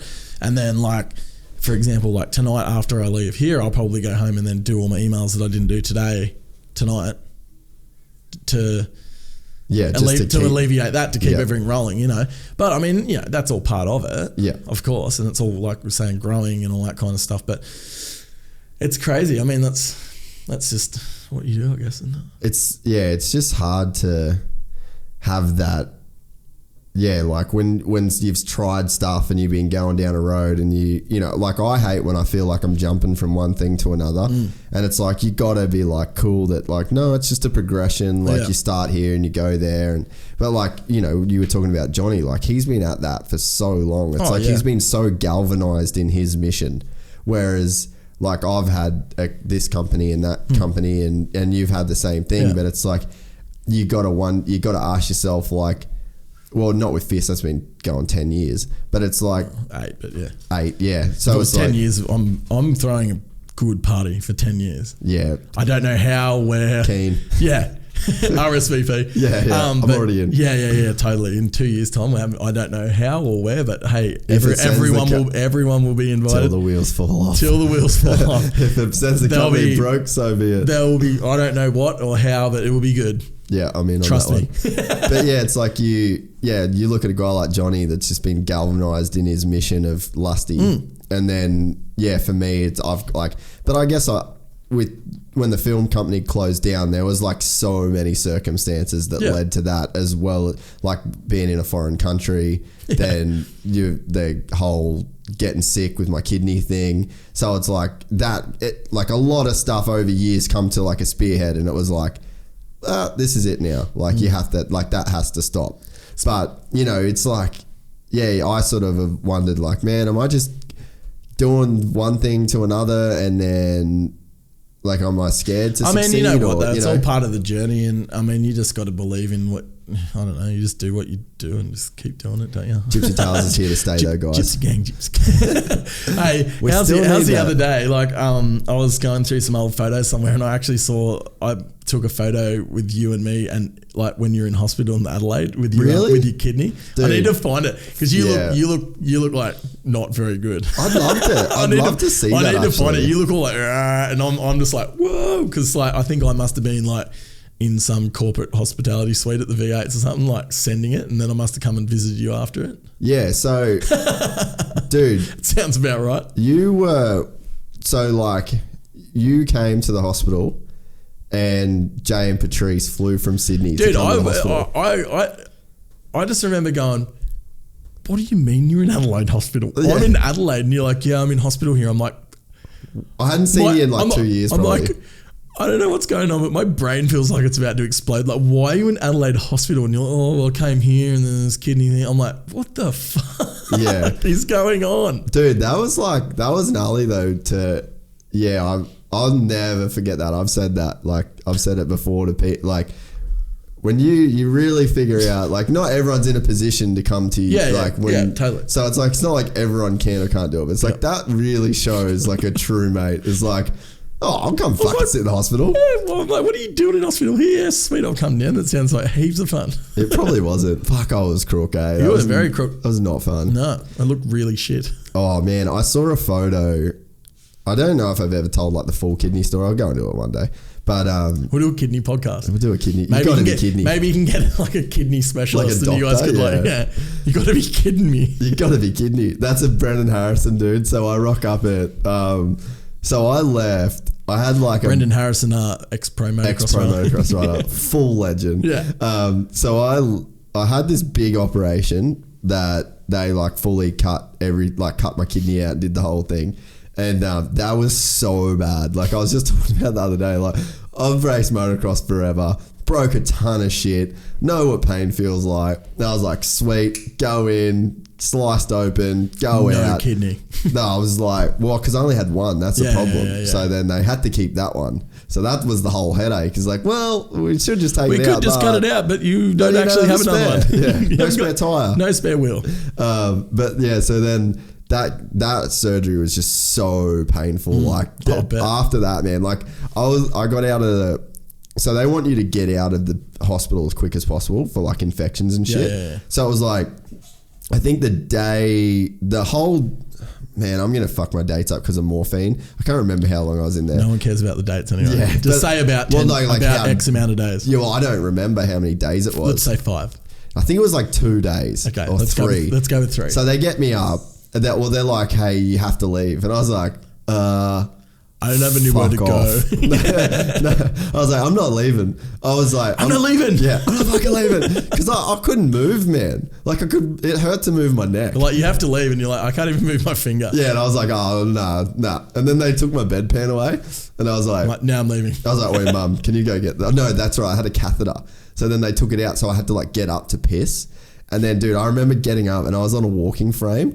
And I was like legitimately shaking. And you know when people like it hurt so much, I was going to pass I out. saw you, dude. You looked fucked. Oh, and Like, this was fully like fucked. This was like months after that. Yeah. And dude, I've never got the thing. I thought it was an exaggeration when people said I'm going to pass out because it hurt so bad.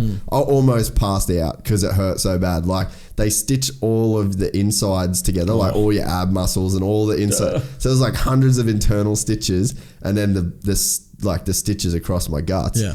And then like you stand up and it feels like everything's just about to go. Well, it's and like just open up. Dude. I've never had anything like that, but I know like, you know, when you break it, I've broken my collarbones, and you know, when you sit up and you just feel all the weight on your shoulders go, yeah. and it's like, fuck. Yeah, it was so full on, just Crazy. that pain. But getting back to the you got to be kidney. So I wasn't allowed to leave Australia pretty much. So Jay Reinenberg, who's my business partner, had his wedding in Italy. That's right. And I was like, well, I'm not fucking missing that. Gotta go. So it was like 3 weeks before they said like, yeah, you can fly. So I just had to peace out. Yeah. And I gotta go to Italy for a wedding, bro. yeah, sorry, boys. And so I rock up and they were all out on like a fishing day. So I walk down the stairs to meet them at the dock with 2 6-packs of beer, and I'm just sitting on the dock just like starting necking this beer, and Brennan, like, you couldn't have scripted it better in a movie, pulls up to the thing and he goes, you gotta be kidding me. And I was just like, you're fucking serious. so Like good. the presence of like mind to just bust out that was like the best thing ever. So Pure comedy. That's just stuck around. You got to be kidding. That's fantastic. But I was talking about you coming to see me in the hospital. Yeah. True friend shit. Good guy. Good guy. Good guy. Real GC I am. Real GC. Yeah. Fuck. What we went from. Yeah, I don't So know. fist. So gloves. No, Yeah. well, we were talking about like X Games and stuff. So Jared thing and then When did you think it was actually going to work? Is it going to work? Well, I don't know. I guess so. I guess it's working. No, now. it's working now. Cause dude, go through the athlete list, man. Like it's so sick. Yeah. Like, did you ever Pretty think lucky. you'd have that many just ridiculously sick athletes? Not at all. I mean, I'm so like obviously like Matto's my business partner in it. That's a pretty cool story. Like, Yeah, how did that? I don't know. Yeah, how so that come pretty apart. much me and him just met at Formula One a couple of times, you know, having a couple of beers. Couple of skillies. at the after party and whatnot. And then a couple of years in a row he was there and I basically just had a heap of drinks and I'd met him a bunch of times and I'm like, dude, like come and ride for my company or whatever. And he's like, no. And I sort of like hit him up like one year and he sort of didn't give me that much. And then the next year he's like, so explain to me, what's the deal? Like, so who's this dude you working for? I'm like, what do you mean? And he's like, oh, really? yeah. He goes, oh, I thought it was some like kooks from Europe or something. I'm like, I'm like, thanks. Cheers. But yeah, cheers. But I'm like, oh no, it's me and my business partner at the time, Jesse Pigeon. I'm like, it's mine. So it's me, it's Jesse Pigeon. He's like, you and Jesse Pigeon, bullshit. Oh, you should have told me, man. Yeah, let's fucking talk about it. And then like literally like 2 weeks later, yeah, Rob became a partner in it, which is just so sick because obviously Matto's like the best. He's Matto. I mean, I don't really have to explain. Listen to our podcast about 6 podcasts ago, and you'll get Mattoed. But the dude's just like, I can't even explain. Like, I mean, and on a personal level, like the guy is just such a legend, and always had my back 1,000%. Like, it's pretty crazy. Like, and he's just got such a, I don't know. He just knows stuff. Like he'll ring me up and be like, hey bro, like, how you doing? You all good? And I'm like, no, I'm sort of struggling. He's like, yeah, I thought you might have been. You know what I mean? Like he's just that dude. Yeah, because there's like you could easily like, I got a friend obviously I'm blowing me out. I got a friend at the moment who I've loved, like I'm super close to, and I was texting him the other day and I could tell that he's just off it. Yeah. And it's way easier to like be like, nah, he's all right. Yeah. Totally. But you can't do that these days. Like it's not with guys you really care about too. And it shows the kind of person you are on the backside of that as well. Yeah. So yeah, I mean, I'm super lucky to have Rob and I think you've been good for him as well in a way too. Yeah, well, I mean, I hope so. Like, I mean, we do a lot of stuff together, which is awesome. And, I've got to spend heaps of cool, do heaps of cool shit with him. Like I've been away and done some of his projects with him, and which has been, just mind blowing actually. But how heavy was Pipe Dream 2? Yeah, super heavy. So I was like in the States for like a month for that, and that project just took so long. But it was, I mean, when you're working on stuff like that, sometimes things just don't work out how you imagine it. Especially when you're waiting for the ocean and you. Well, I mean, you can't just go, right, I hope there's a big wave on in the next like 2 days. Just like Mother Nature doesn't give a fuck about your plans. She doesn't care. She's like, I don't give a fuck. So it's been awesome, like working with him. He's the fucking biggest legend in the universe, but super lucky with all the athletes that we work with, like, Caroline Buchanan, who's just also one of the, I mean, I would 100% say that most of our athletes, like I would consider them friends before, before athletes that ride for my company, like Caroline I'm super close with. She's an absolute legend. She's a fucking angel, man. Like she just like, she even like when there's nothing going on or whatever else, she'll just ring me up, every now and then. It's like, hey, you going? What's going on? Like, what are you up to? What can I help you with anything? Like, for example, at Crankworks, she was there. Yeah, so she was there. She can't ride because she's got a broken everything. Yeah, she hurt herself.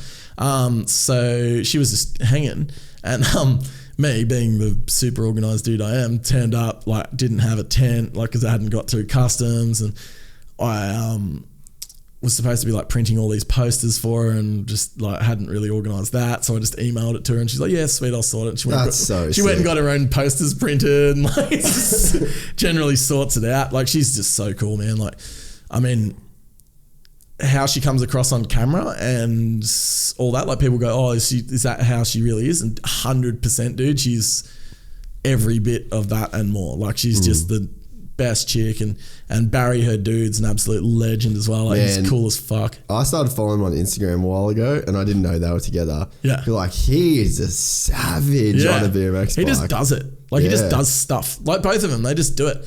Riding Harleys and then they're riding dirt track and then they're riding mountain bikes and then they're riding BMXs and they were just like, oh, well, their show, here we go, plug, Living the Ride. Oh, I didn't even know that. Yeah, they've got like a YouTube vlog kind of deal. Yep. All right, I'll check that out. It's super sick. So what is it called? Living the Ride. Living the Ride. Yeah. Yeah. Right. Yeah.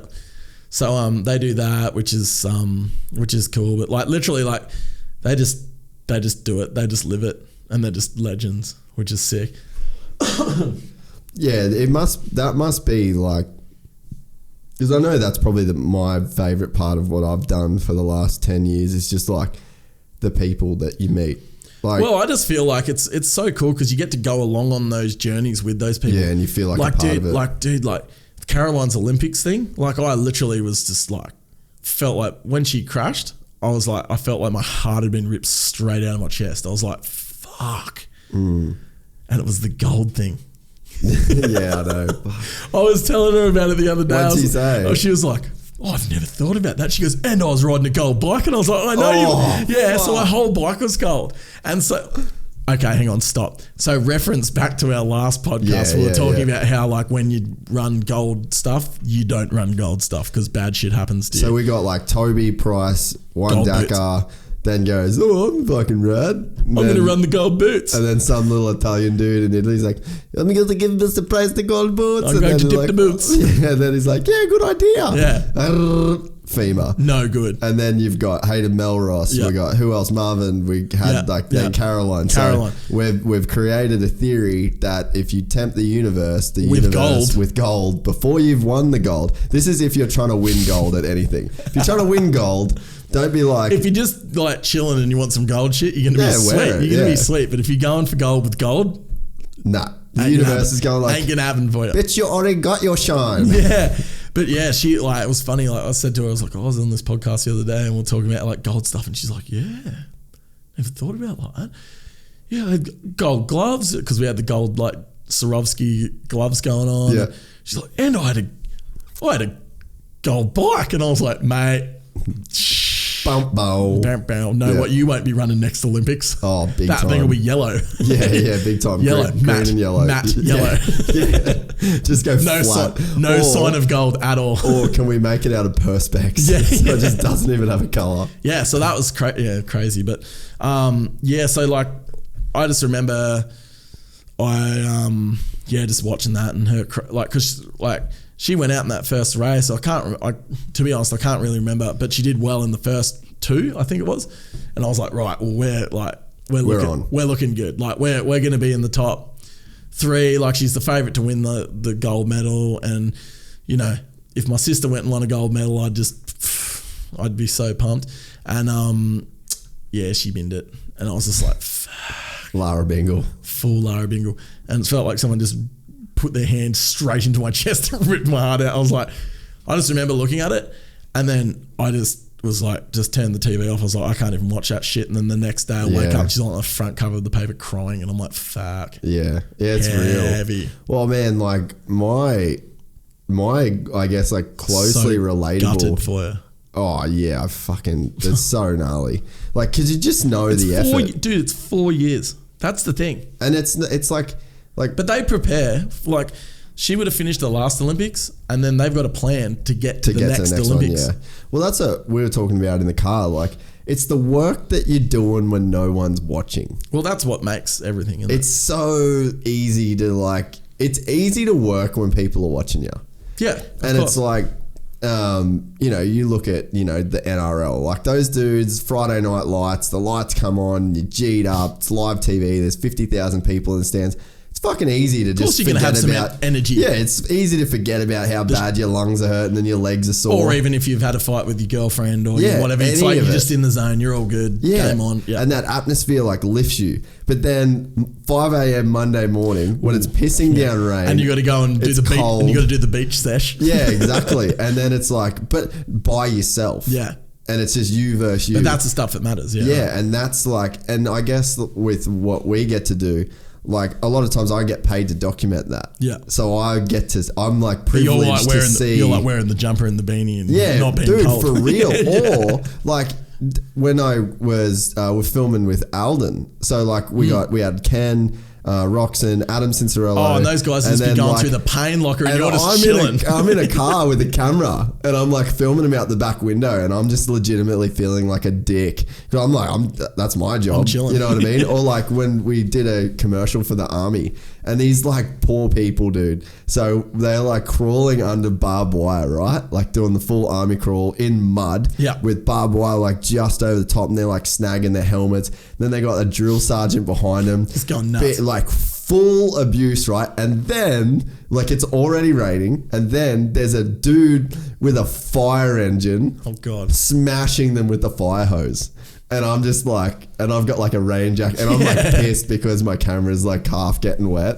And I was just like, fuck, like this is gnarly. But I think like that give me the appreciation to, I guess, feel a little bit more than what that thing that you see, like, because it's easy to be like gutted for someone when you see him crash on the Olympics. But if you've like really feel a part of that and you know the Monday mornings and you've seen it. Yeah, well, I mean, you know. And it's like 4 years is a long time, man. Dude, like people can't do workout programs for 12 weeks, let alone 4 years. Yeah, it's gnarly. Full on. And I know how hard she works as well, you know. Like she puts in. I mean, she's the best in the world. Yeah. She's 8 times world champion. Okay, wait, carry that. Yep, she's the best. Yeah. It's I mean, it's very rare to have someone who is that good, a person as well. Like I find like, you know, like I feel like I'm lucky to know most of the people that are, you know, in action sports that are super good people that are also super talented. Yeah. You know, like you look at, you know, other crew that we've got on our team, you know, like, you know, Taka, for example, like he's just insane, the best legend ever. We got, you know, all BMXers, you know, Kyle Bulldog, we got Logan Martin, both absolute legends, like just the nicest dudes. Yeah. And, you know, and they're on top of their game as well, you know, and you know, it's just crazy to see, you know, people that are so good that are nice dudes. Yeah. Which it's nice. It's refreshing, I guess. My like not my only, but one moment where I really felt like the opposite of what you felt with Caroline is when Mossy got on the podium in San Diego for JDR. Yeah. Like winning championships and stuff with why is that card flashing at me? All right, we're back. We're back where we're at. My like, I guess on the opposite end of the spectrum to what you went with Caroline was when Mossy got on the podium in San Diego with JDR. Yeah. Because like I got to document that whole process of them going to the States and like I knew the hard work that like Jay and Derek and all the mechanics and the crew and waiting on bikes and the truck driver and like when you see like all the pieces of the puzzle that and like even down to like Dirk the truck driver like polishing wheel nuts on the semi. That's so crazy. You know what I mean? And then like so like he polished the truck, like hand polished a semi trailer before the truck left the garage to go to A1, right? Yep. And then it pulls up at A1. Yeah, and you got to wash it again. And then he polishes it again. Like I'm talking every wheel nut, and it's like you just see that dedication. And then like, can I just give you a little sidebar here? Just reminds me of my brother. He loves it. So he's a digger driver. He's got his own little business. So if anyone in Tasmania needs some excavations done, LMC, Luke Moore Contracting, is your preferred supplier. The Gyp sent you. Yeah, the Gyp sent you. So the other month I was at home and I watched him and he just loves it. Like he keeps all his shit so clean. And I watched him wash his digger and wipe it all down and, you know, like degrease it and make it legit. And then he gets in it, drives it, like doing stuff at mum's house, and then gets back out, washes it, and then polishes again. I was like, why did you do that to start with? And he goes, because I like to do shit properly.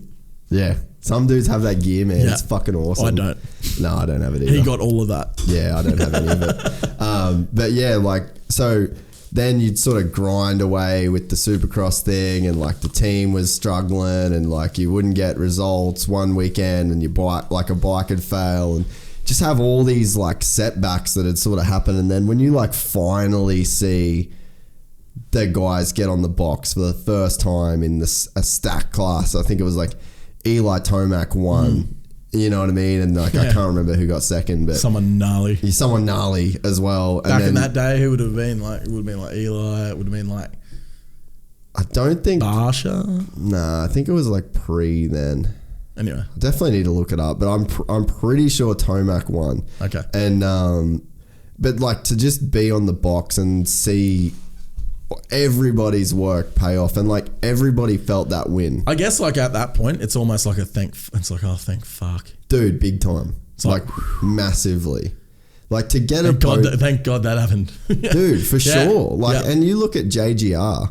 They didn't win for like years, and then did they win like their first one? No, didn't they win like their first race? Yeah, with Grant. Yeah. And then it was just like this crazy spell, and like they were putting in massive dollars, man, crazy, and like huge expectations, the whole deal, and like that's what's hard too for riders, I think, as well, is that you've got, especially in that America situation of like, that's the pinnacle of it, and Europe as well.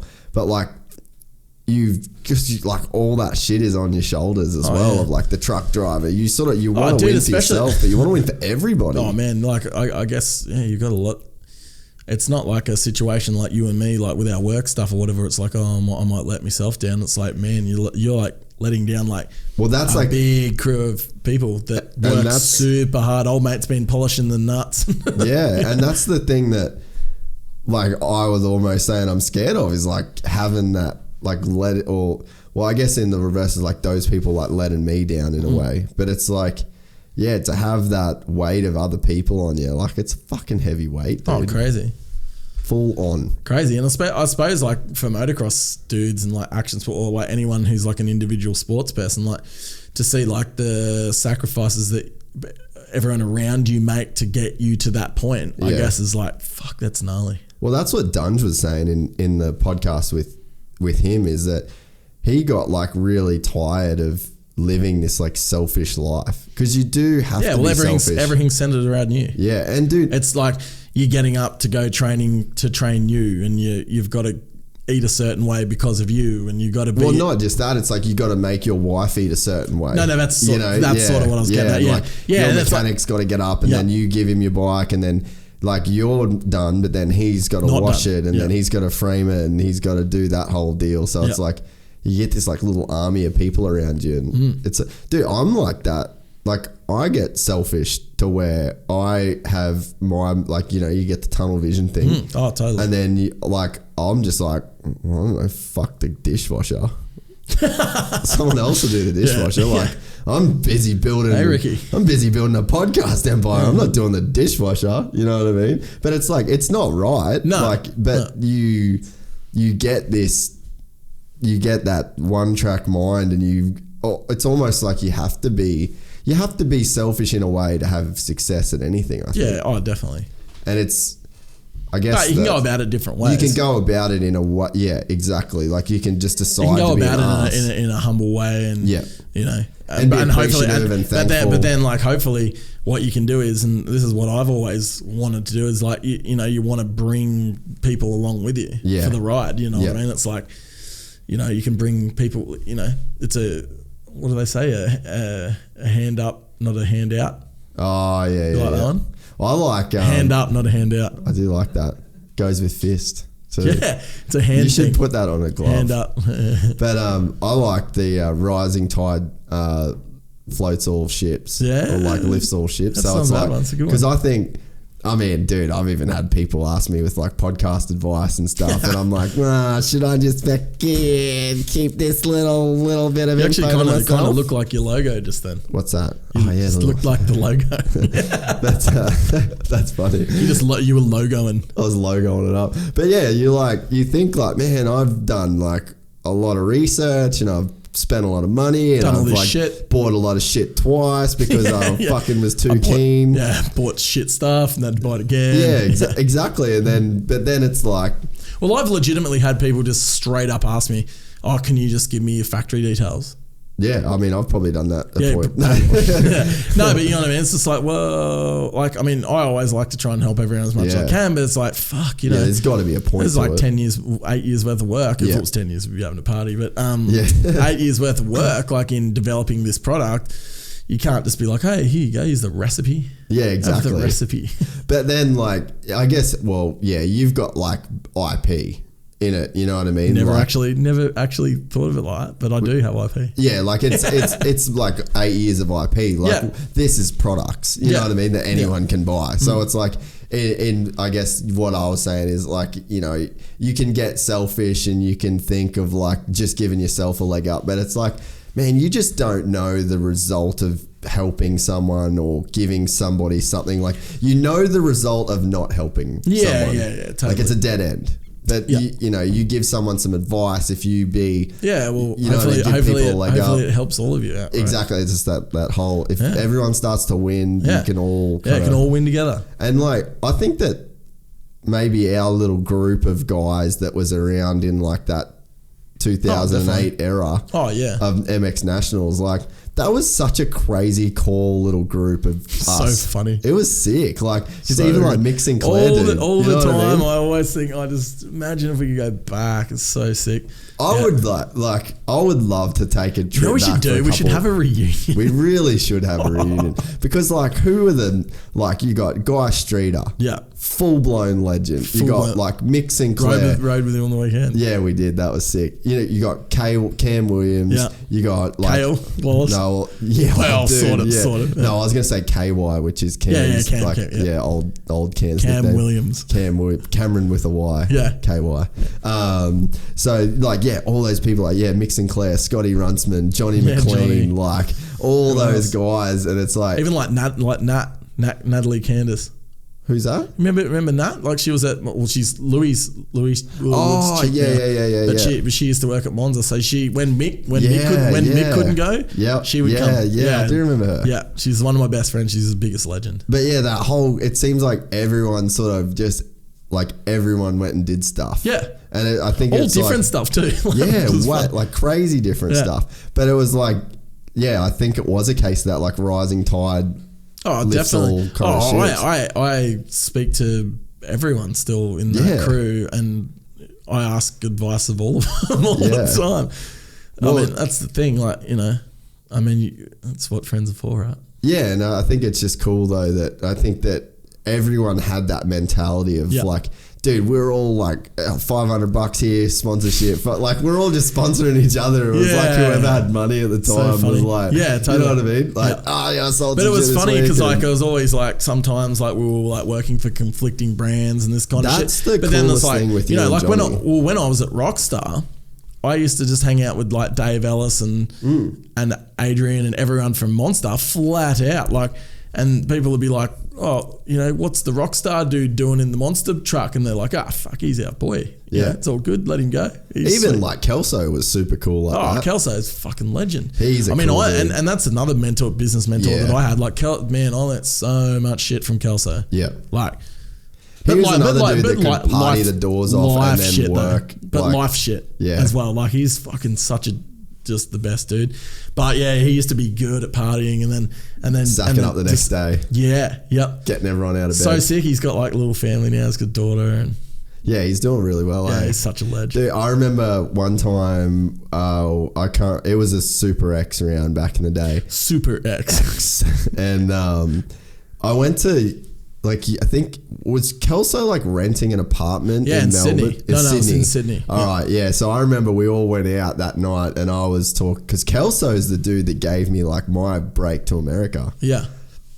So Kelso was like, yep, you can go over with like Marmont and Mossy before Motocross of Nations, and he like paid for my flight to go out there. The crazy thing is though, he like fucked it up, or his chick fucked it up, and instead of being there for 2 weeks, they booked my flight for 2 months, and I was so broke I didn't have the money to change it, and then like I emailed it to the chick like, hey, you like ruined my flights, and I just got nothing back. Like it was just a dead end response, and then I said to Kelso, I was like, I mean, I might as well, I'll just hang. And I just like, that I didn't have enough money to change it. So I was like, gypsy life, here we go. And that was like, that changed my whole life. Yeah, of course. So that's funny, like little things like just like a flight not being right or whatever just changes your whole life. Like crazy. What's that movie? Sliding Doors?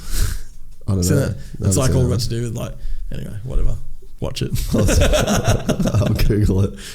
Yeah, Google I remember. It's on Netflix or something. It has to be by now. I think Your Birth is on Netflix. Like everything's on there now. But we went out one night in Sydney for Super X, and then I got to Kelso's apartment, and you were still asleep, and Kelso's just like typing away because of like West Coast time difference. Yeah. And he was just up, and I was like barely alive, but I was like, I think that was like the meeting with him. So how did I get home before you ever? What do you mean? You said I was like asleep. No, this is the next day. Oh, the next day. I was going to say. Oh yeah, no. But like, yeah. This seems very strange. But it was like 11 o'clock or 10 o'clock in the morning, and I got there to have like this meeting with Kelso, and like I didn't even know Kelso. I only knew you. Yeah, and I'm dead in his room. Yeah, so like you'd set the meeting up with Kelso, and then you were asleep, and I was just sitting there like with Kelso. Yeah. So can you pay for me to go to America, please? Because I just think I could film shit there. I reckon I could probably make something sort of out of it. Here's my business card. Chief. Chief. But yeah, like that was, he's just another example of a dude that just gets it. He just gets it, and he just gets it done. No, I was thinking too, like I've been thinking about the podcast stuff as well, as like we were lucky to have mentors the way that we did, and I didn't really like at the time you don't think about that. That's what you don't think, oh, I'm learning all this shit from these older dudes, but you are. But at the time they're just like your mates that you're just hanging out with, but like really you're actually just learning all this crazy shit that you're going to use. You're doing an apprenticeship. Yeah, totally. But like I started thinking, and I was like, man, I don't really have any mentors, which is like the most retarded thing I could ever say. Yeah. And then I was like, man, I've like had these mentors, but they're like peers in a way. Like mentors don't have to be, because in my head I like didn't have these like old. Well, that goes back to this funny like entrepreneurship deal where people are like, oh, I'm going to go and get a mentor. And that's exactly, like, what do you mean? It's like, I'm just going to hit up some dude that's like older that's done some shit. I was like almost legitimately about to like email a guy. So like there's a dude, Aubrey Marcus. He owns On It, which is like a huge supplement company, right? And I was like, because maybe I read it in a book or something about mentors. I was like, I don't have any mentors. And I thought like, I need to reach out to some guy that I don't know. And I need to get one of these mentors. Yeah, where do I People talk about these mentors, and I need one of them. But I legitimately was got heaps of them. Yeah. And then I started thinking, I was like, man, I've had these mentors for a really long time. But it's just these. Oh, you learn so much from everyone, man. Like, and you think about it, like all the dudes that we were hanging with at that point, like all just so amazing at their job. Yeah. Like all of them. You know, look at Mick. Like Mick was probably the best team manager I've ever seen. Yeah. You know, like, fuck. Oh, dude, Mick was on his shit. On his shit. Like, and you know what? I know this because like back in the day, he'd be like, dude, you cannot do this. And I'll be like, what do you mean? He's like, dude, do this. Goggles? Yeah. Or like I'd be doing goggles for Von Zipper or something. And he'd be like, dude, you can't just do this, or you can't do that, or dude, he can't wear your gloves. And I'm like, yeah, bro, yeah, you can. And he's like, nah, can't. This is my job. Sorry, bro. It's like, hey, respect.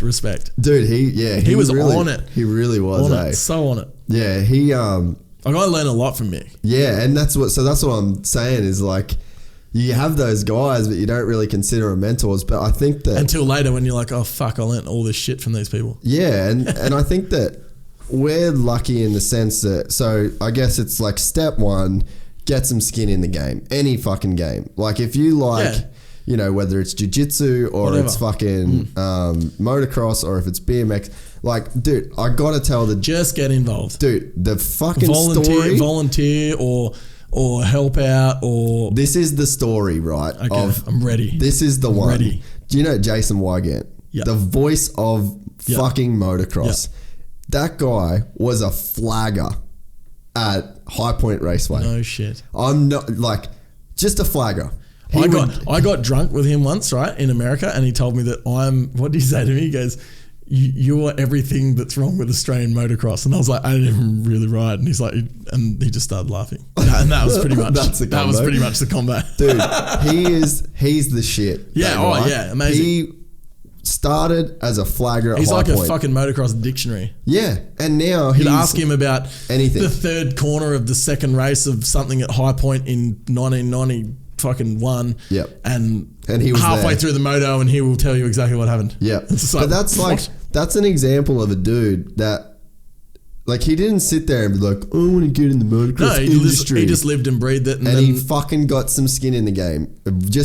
Just put a pinky finger through the door, and then he got enough to like crack it open a bit, and then he looked through, and then someone caught his eye and looked away for a while. So he stood there, and then he waited for someone else, and then someone come and talk to him.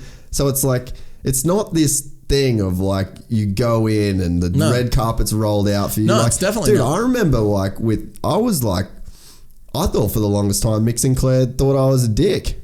Probably did. And he probably did. but like, what was my, like, I didn't have anything to like, why did I deserve any more? Well, I mean, it's funny, you know what I mean? funny story. Like, basically how I got involved with that whole deal was like, I had my little agency, started doing some stuff for Rockstar down there, and basically Brendan and Kelso knew that I loved motocross, so they were like, I was just like, oh, I want to go and help out at one of the rounds, and they're like, yeah, sure, go for it. And so I went and helped out and just loved it. And then basically they were just like, do you want to go to the next one? And I'm like, fucking oath I do. And then basically just went next. And then all of a sudden, that's your job now. That's my job now. Yeah. But it's true. And it's like, it just starts. And I think James Hansen, I think he was much the same as well. Dude, he's another great example. Yeah. Oh, just the biggest. Just a fan. Just life lover. Yeah. Lover of life. Yeah. James Hansen. Lover of dirt bikes, life. And he's still #, dirt bikes for president. He's just still a frother too. Yeah, and he's the biggest legend. Yeah, such a nice guy. But you go, like, you look at the Wygant thing, it's like you start as a flagger and then you get on as like a gate dude. And then all like you'll go, oh, the announcer's sick today. And then you just get that. Yeah. Oh, I can do that. I know heaps of stuff. Yeah. And then you get on that one day and then they're like, yeah, good job, man. And then you might not get that call again for like another 2 months until that guy's sick again. Yeah. It's like, you have to be so commit, like you said before. Like, well, it's just got to be your life. You've either got to, and the thing is, like, the biggest thing with all this shit is it's like I would do what I do now for free. Yeah. I would do it without getting paid. Yeah. And I did do it without getting paid for a long time. Yeah. And it's like, and I still do a lot of shit without getting paid. And it's 8:30 on a Wednesday night and we're here doing this. Yeah. And it's like for free. We're doing, you know what I mean? Yeah. Am I not getting paid? You're not getting paid. Oh, fuck. But it's like, but that's the thing. I mean, the thing is, like, and that's what some people say as well, is like, if you do what you love, you'll never work a day in your life. And shit, I mean, if I didn't make any money out of everything I do, I would still live the same life that I live now. Yeah. Even though I'm stressed out and fucking whatever all the time, I love it. Yeah. And I think getting back to the mentors thing, I think like one of the, because I've always been like a real, like, I guess pragmatic, like I was saying before, like I got to look at the whole thing and be like, why are you doing this? And I think now that the podcast has turned into like a thing I really want to keep doing, you've got to have like a why to it. Yeah. And then it's like, I think for me, you start thinking about the mentors thing, is it's like, there's probably some people listening to this where their life isn't awesome.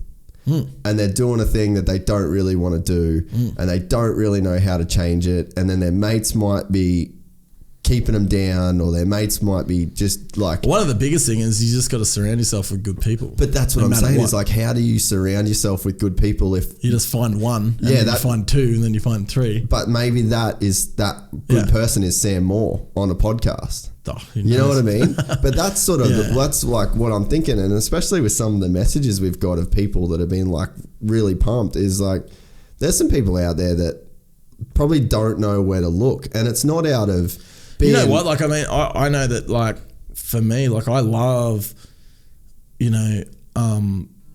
business content and whatever else. Like, and it's hard because you look for it sometimes, and there's not, especially in action sports and stuff, there's not that much out there of stuff that would interest you and me, really, And that's one thing that I really love about what you're doing is it's like, that's what it is, and there's not really much about like this, and it's cool, like for our people, I guess, to be able to tell their stories, and share it with people that want to know about and stuff. might not have that leg in, and might not have because like I guess I've been thinking a lot of times that there's not, like, if people are in a situation that it's either like they've done it to themselves, or and they're not like they've done it to themselves, but there's like either like arrogance or ignorance. So they're innocently ignorant to how to change the situation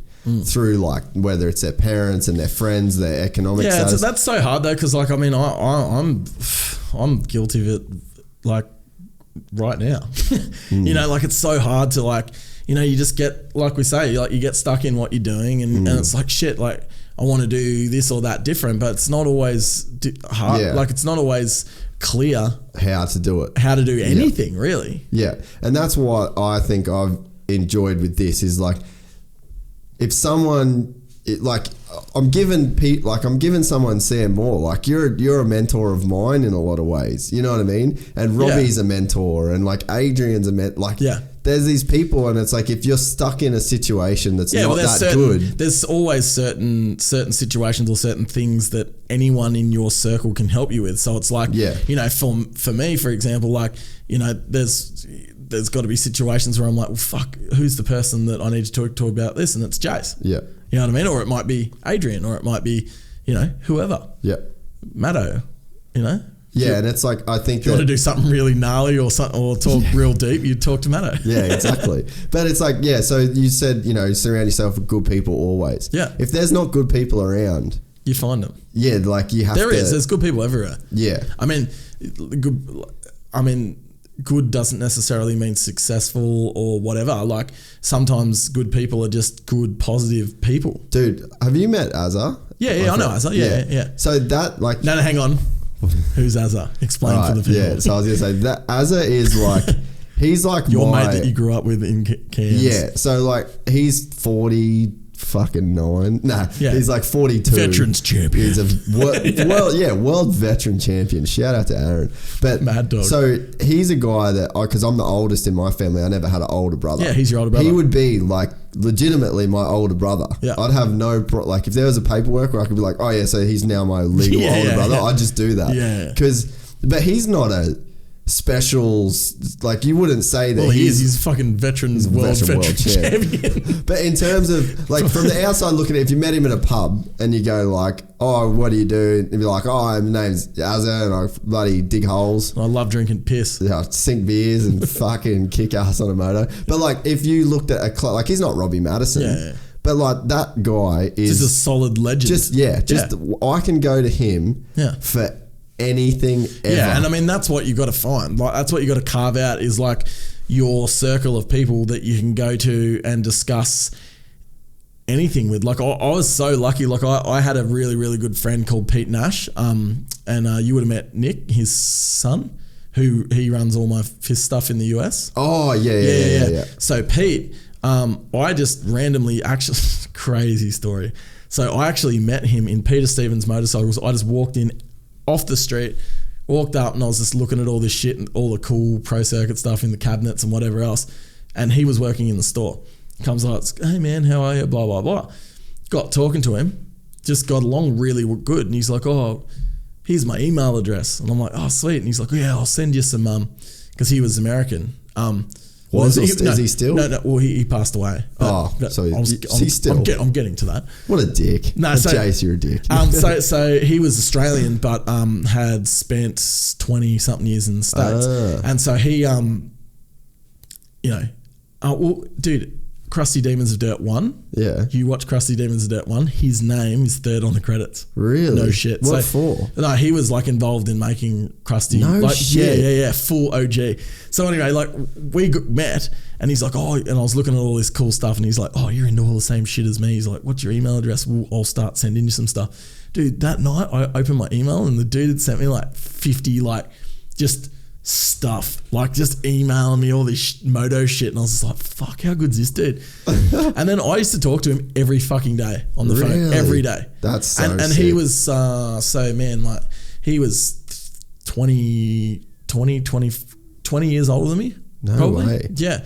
And but just like we were just, thick as thieves. Yeah. Like, yeah. And so when I actually started FIST, he was super instrumental in like, he helped me and without Pete, like there wouldn't be FIST. No because way. he was the dude that was like, dude, you can do it. Fucking oath you can. No, Yeah. it's, you can do it, blah, blah, blah. And he would do anything to help me, like hook me up, like introduce me to heaps of crew and all this kind of stuff. And that me and Jesse Pigeon actually have tattoos on our feet with he always used to say to us, like, every time we get to a point, and anyone who knows FIST well will have seen on bits and pieces Smash Forth. Yeah. So Pete's thing, I didn't know that's where that comes from. yeah, so Pete's thing was always like, smash forth, like, move forward. That was his thing. Yeah. And so me and Jesse both got it tattooed on our feet. So we got like a ship and it's got a banner under it and it says smash forth. So I never knew that's where that so come we from. both got, so Pete passed away. Oh man, it was a long time ago now, like maybe 6-7 years ago. How old was he? Oh, mid-40s. Fuck. Yeah. So he went to the States and he passed away while he was in America. But so me and Jesse both got that tattooed on our feet, and just like, man, I mean, he's probably my biggest mentor, to be honest. Like, Yeah. I mean, he's just like crazy. Like, you meet these random people and they just believe in you, Yeah. and it's like, people that believe in you more than what you believe in yourself. Yeah. And it's just crazy. It's like, what do these people see in, like, Yeah. I don't know. I don't see it, and it's me, you know what I mean? It's just so sick because I'm such good friends with his son and daughter, Nick Yeah. and Brittany. So Nick helps me out with everything. So the FIST warehouse in the States is in Nick's garage. Yeah. In Huntington Beach, which was their house. Yeah, which is the house where you rocked When I up rang on my you birthday. and I was like, hey bro, where are you? I'm like 200 meters from your house. Happy birthday, Happy man. I'm birthday, your bro. driver. What's up? Yeah, that was a trip. But reference from podcast number 1. But Yeah. I don't even know what we're getting to with that. But like, I mean, he just helped me so Yeah, like much. it's not like he was this industry dude that had all the answers for you. And you know Well, what I somewhat mean? was a little bit, but I mean, he was just more. But yeah, he was just more a friend that believed. Yeah. And understood not what I was trying to do, because I wasn't even necessarily trying to do anything at that point, but it was more like he could just see. Well, like he was invested in you. Yeah, I'd ring him and just go, I've got this idea to do blah, blah, blah. Like, dude, I've had ideas for 15,000 companies. Like, Yeah. I love it. And like so many, like, yeah. But like, I would just ring him and tell him, he'd be like, fuck man, like once, how's this? Me and him flew to Sydney because I was going to start a bike wash company and it was going to be called Scrub, SKRUB, Scrub. And we flew to Sydney to meet with the people to make the bike wash. No Like shit. the whole deal. Yeah. And yeah. That's Crazy. fucking sick. Pre-Crush days, obviously. Yeah. Shout out to Crush. Shout out to Crush. No. Yeah. But that's what. Glad we're not in operation, in opposition, bro. But yeah, like it's just, yeah, I don't know. It's crazy, isn't it? You just got to find the people that are on your team. And there's no matter two, I what. think too, like if you're listening to this and you don't have people that have been your friends for like a long time, that's probably your fault. You know what I mean? Yeah. But like really, so I know people, man, like especially I know some people in America where it's like, I don't know who their friends are. Yeah. And I know them super well. And it's like, and they're like they're always at kind of arm's length and they'll come in and out of your life and they'll say hey and Yeah. and you'll be like, what's happening? And it's like, oh, this happened and I got fucked over here and now I've got this new job and I've moved here, and it's like I don't want to move away from my friends. Like, you get these friends in your life that have been there forever. Like, man, when we were just in Cairns, like, Ricky's got her group of girlfriends and, like, they've got photos from when they were, like, 4 years old. Crazy. And it's not like you have to have friends from when you're 4, because people move when, you know what I mean? But it's like, I think there's a certain to have level have that heritage. Like, I mean, I know that, like, for Ricky, it's like holding down a job. You know what I mean? Like, if you can't hold down a job, then it's probably not the employer. But it's so, I think it's the same with friends. Like, you've got to hold friends down because there's an ebb and flow in friendships as well, where it's like, man, you've got to give a lot to this person, and you're giving more to them than they're giving to you for now. And then it's like, if that goes on forever, then you fucking clip that person. The friendship thing's so fucking weird though. Like, I saw a meme the other week, and it's like, how weird's friendship? Like, literally you meet someone and you're like, hey, like, we're now like attached to each other for no reason. We're just gonna go through this thing called life. It's like, hey, we're friends now. Sick. I'm gonna need stuff from you. Like, I'm gonna ask you heaps of shit. Yeah, dude, for real. It's so fucking weird, isn't it? But it's like, literally, you just go, oh yeah, cool, and you just like clip onto this person and they're your friend. But it's funny too, and like you're a really good example of this with me. Like, this is the most we've seen each other since probably 2008. Yep. Like, so in 10 years, this little stretch. We've never lived anywhere near each other. Never. And we'd see each other. I'm from Tasmania, you're from Cairns, for example. That's about as far away as it gets. But like, I always gauge too of like, a real friend doesn't matter. Is a person that you can call once a week or once every 2 years. Like, probably my oldest friend Tyson is, we went to school together from when we were like grade 7. Like, I didn't call him for his 30th birthday, and like 4 days later I'm like, fuck, it was his birthday. Call him up and I'm like, dude, I'm so, and I was like tripping like, dude, you're a shit friend. He was like, I don't give a fuck. He's like, what's going on?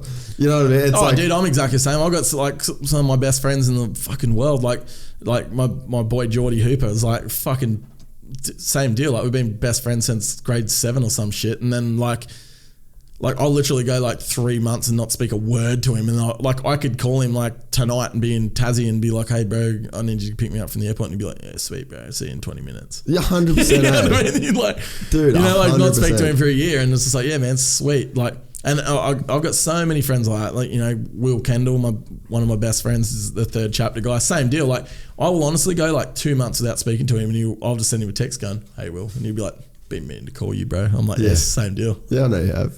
It's all good. Same with Dan Kirby. You know Kirby. Today I rang him for I can't even remember what for, and he goes, oh, you're actually on my list to call. I'm like, oh, am I? He's like, yeah, he's been on holiday. It's like, same deal, I haven't spoke to him for a month. Yeah, well, like, doesn't matter.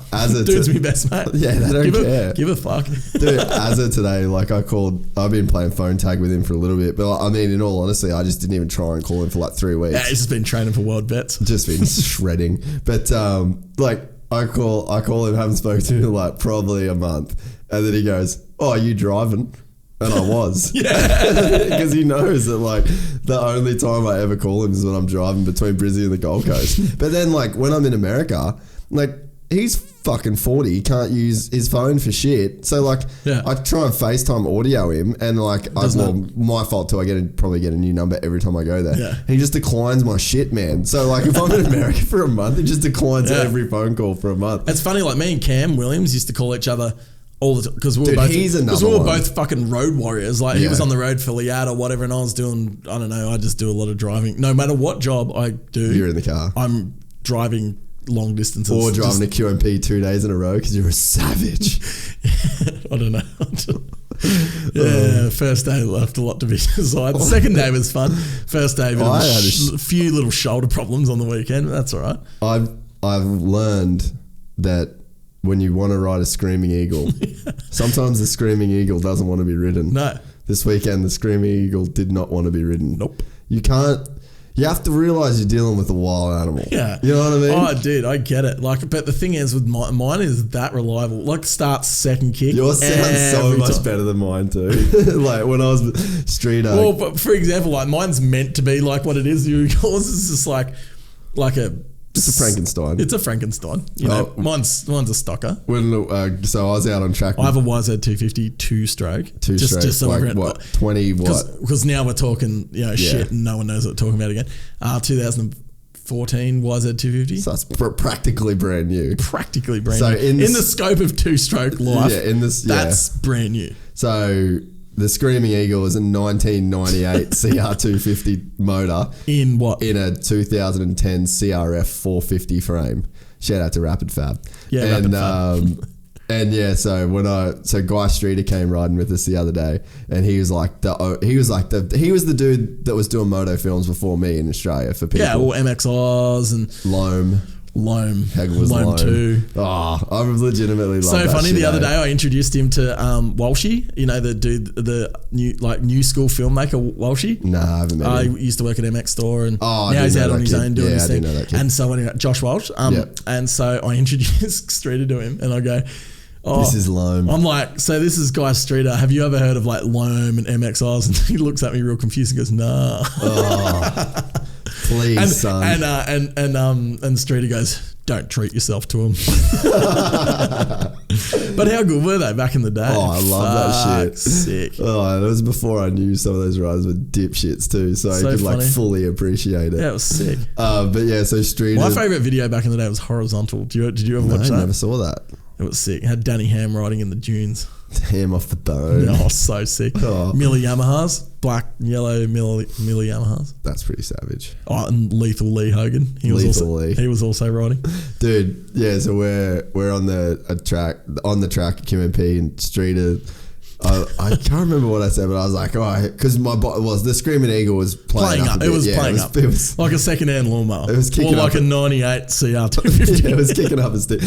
Okay, so just to let everyone know as well, like Dad's a factory mechanic for Jackson.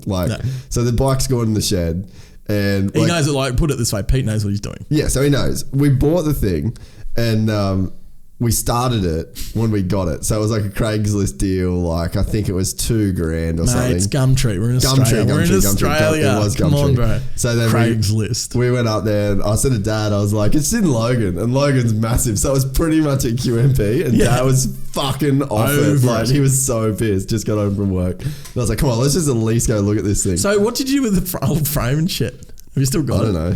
Where is it? I don't know. I think Dad threw it out. Or it might be behind the shed. Yeah, so when Ronnie Mack was coming to do this, Ronnie was like, fuck man, I might need to borrow that bike.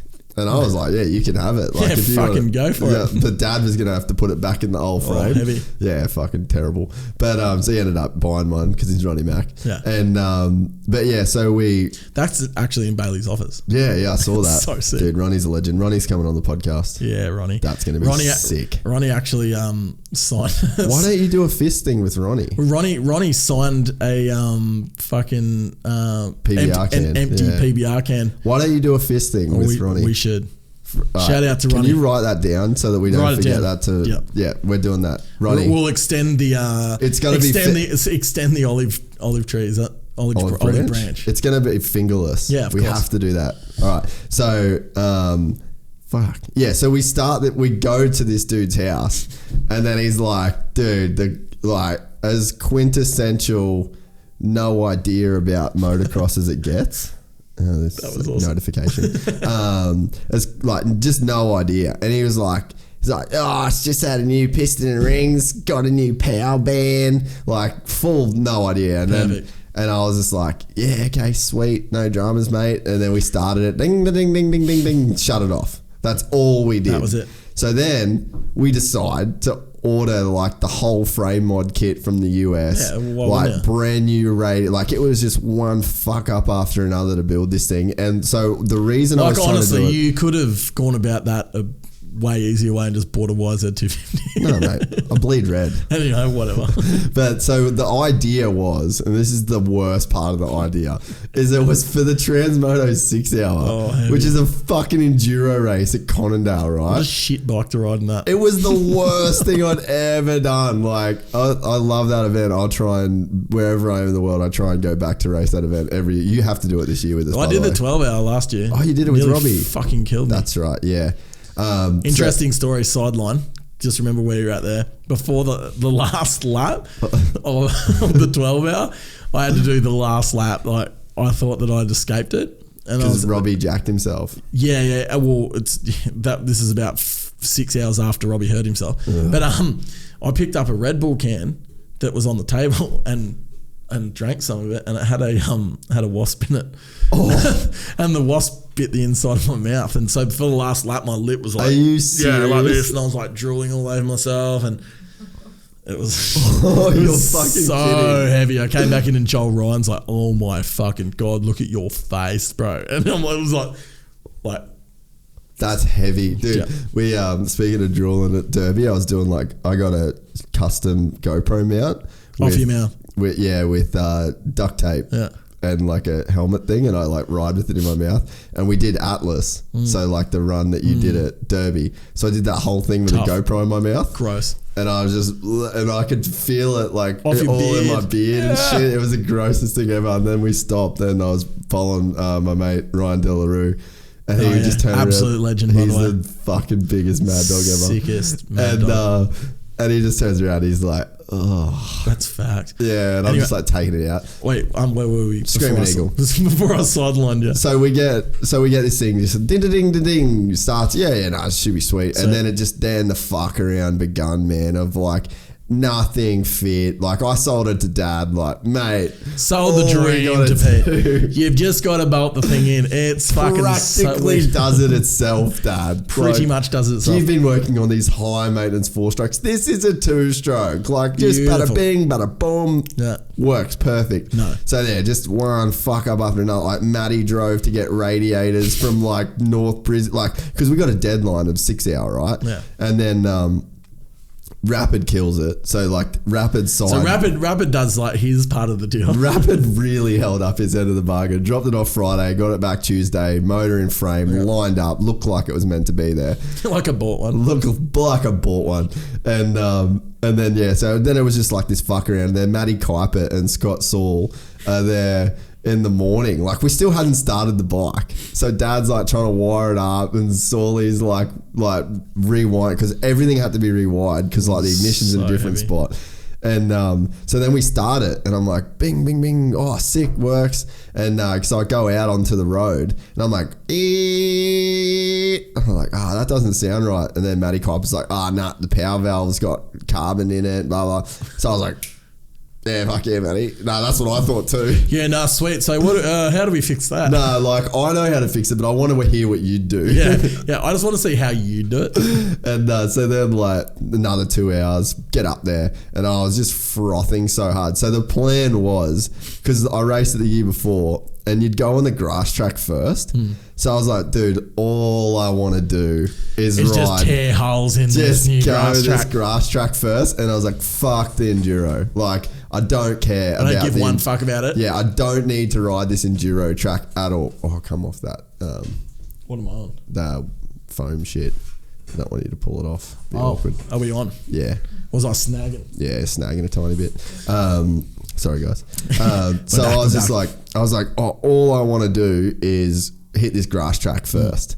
And I was like, that's it. And then fuck the enduro. I'll plod along in first gear on the enduro if I have to, just so I can ride this grass track.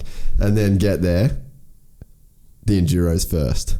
Fuck. And I was just like, this is fucked. So I come back fuck my life. Halfway around the enduro lap. I stopped using the front brake because my forearms, because like our team name was called 6 hours a year because I hadn't ridden a bike since the 6 hour the year before. That's so good. And yeah, so I come around the first lap, dude, and I swear to God, like I stopped using the front brake just because it was so fucking pumped up. Sam, what are you doing, mate? No, I've tangled myself. You're struggling. You're ripping the studio apart. I've tangled myself up.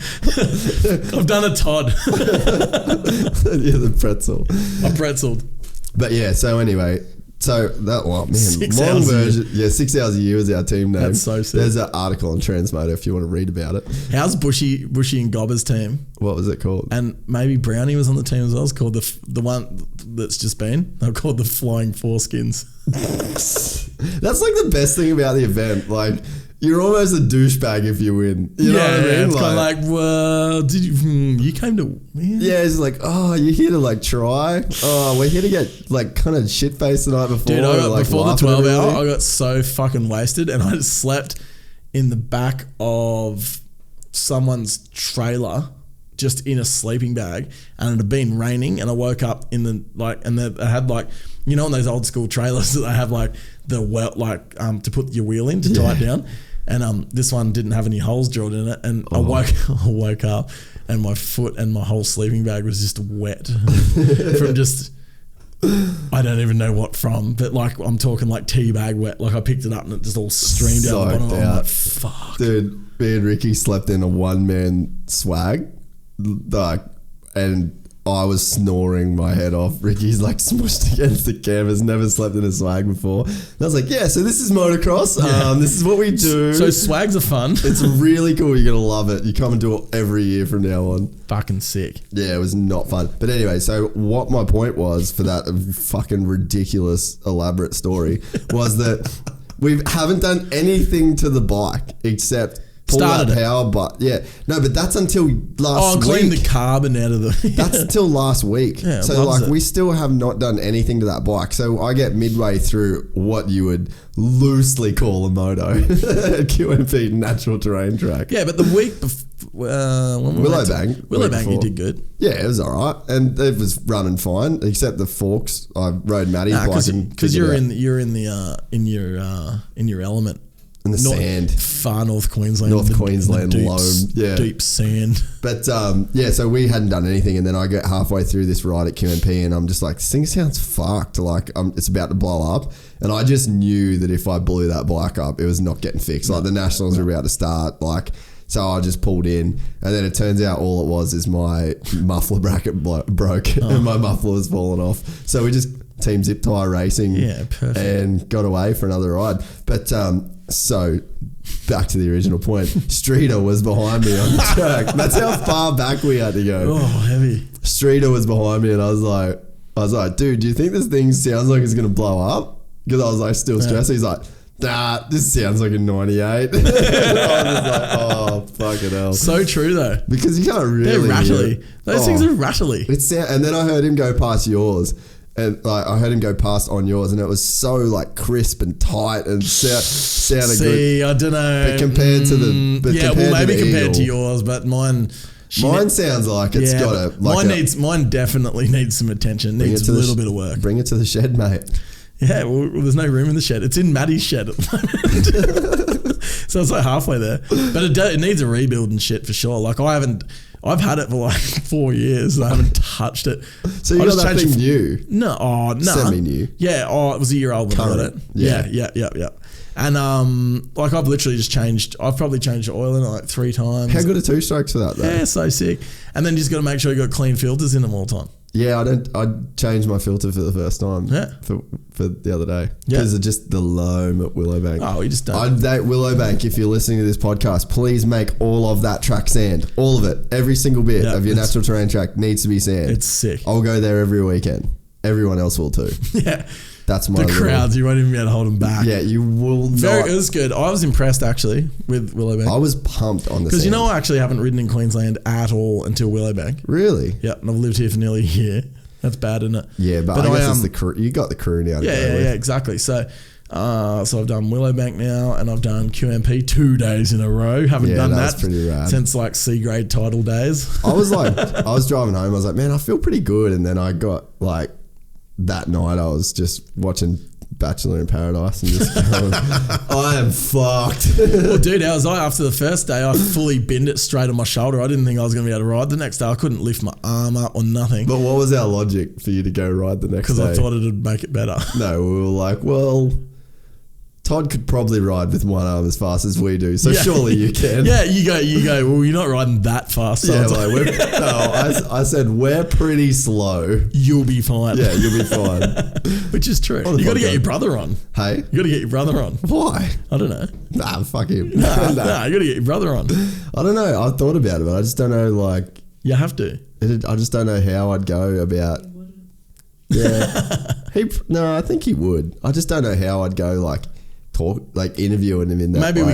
maybe we could three-way him. I reckon a three-way would work better than just the two. Because I have thought about it. I would like to get him on because he's a savage. Oh, he kills it. But and probably one of the biggest legends around. Yeah, also. but I just don't know how I'd go about just the solo run with it. It'd just be fucking weird, I reckon. It'd be awkward. It's like, I know everything about you, but I'm going to ask you some questions anyway. Exactly. And like, I mean, I know a lot of stuff about you, but I think it's you don't do this with your mates all the time where it's like the phones are face down and you're not, there's like no distractions and shit. Yeah. So it's like, apart from Ricky chiming in every now and then. Slick Rick. Rick Frost the boss. But I once got called the Rick Ross of Tasmania. Rick Ross stole his name.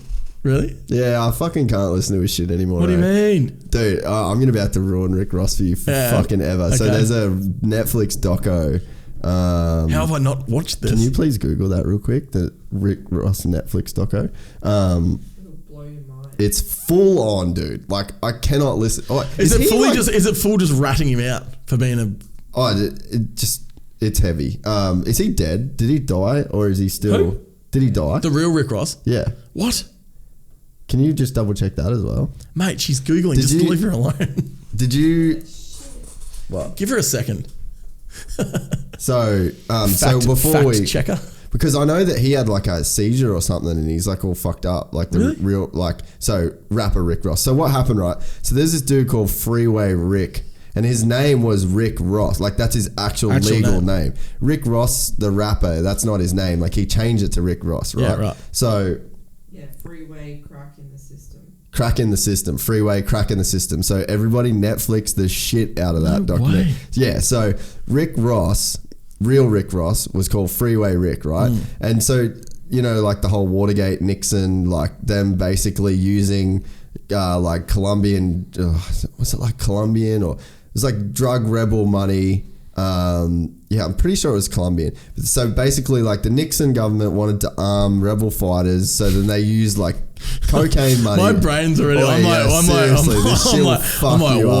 what? So yeah, anyway, basically they were trying to arm the rebels. Yeah, rebels of, I can't remember the country, but they wouldn't get it through Congress. So they had to basically launder money. So what it did was flood the streets of LA with cocaine that was bought in essentially through these channels of Nixon. So anyway, this fucking cocaine just landed in this kid. He was young at the time, couldn't even read or write. Rick Ross landed in his lap. So he turned into the original crack dealer. He was the dude that started the crack epidemic in America, right? Rick Ross. So then actual Rick Ross. So then he created this whole, he was the original dude, right?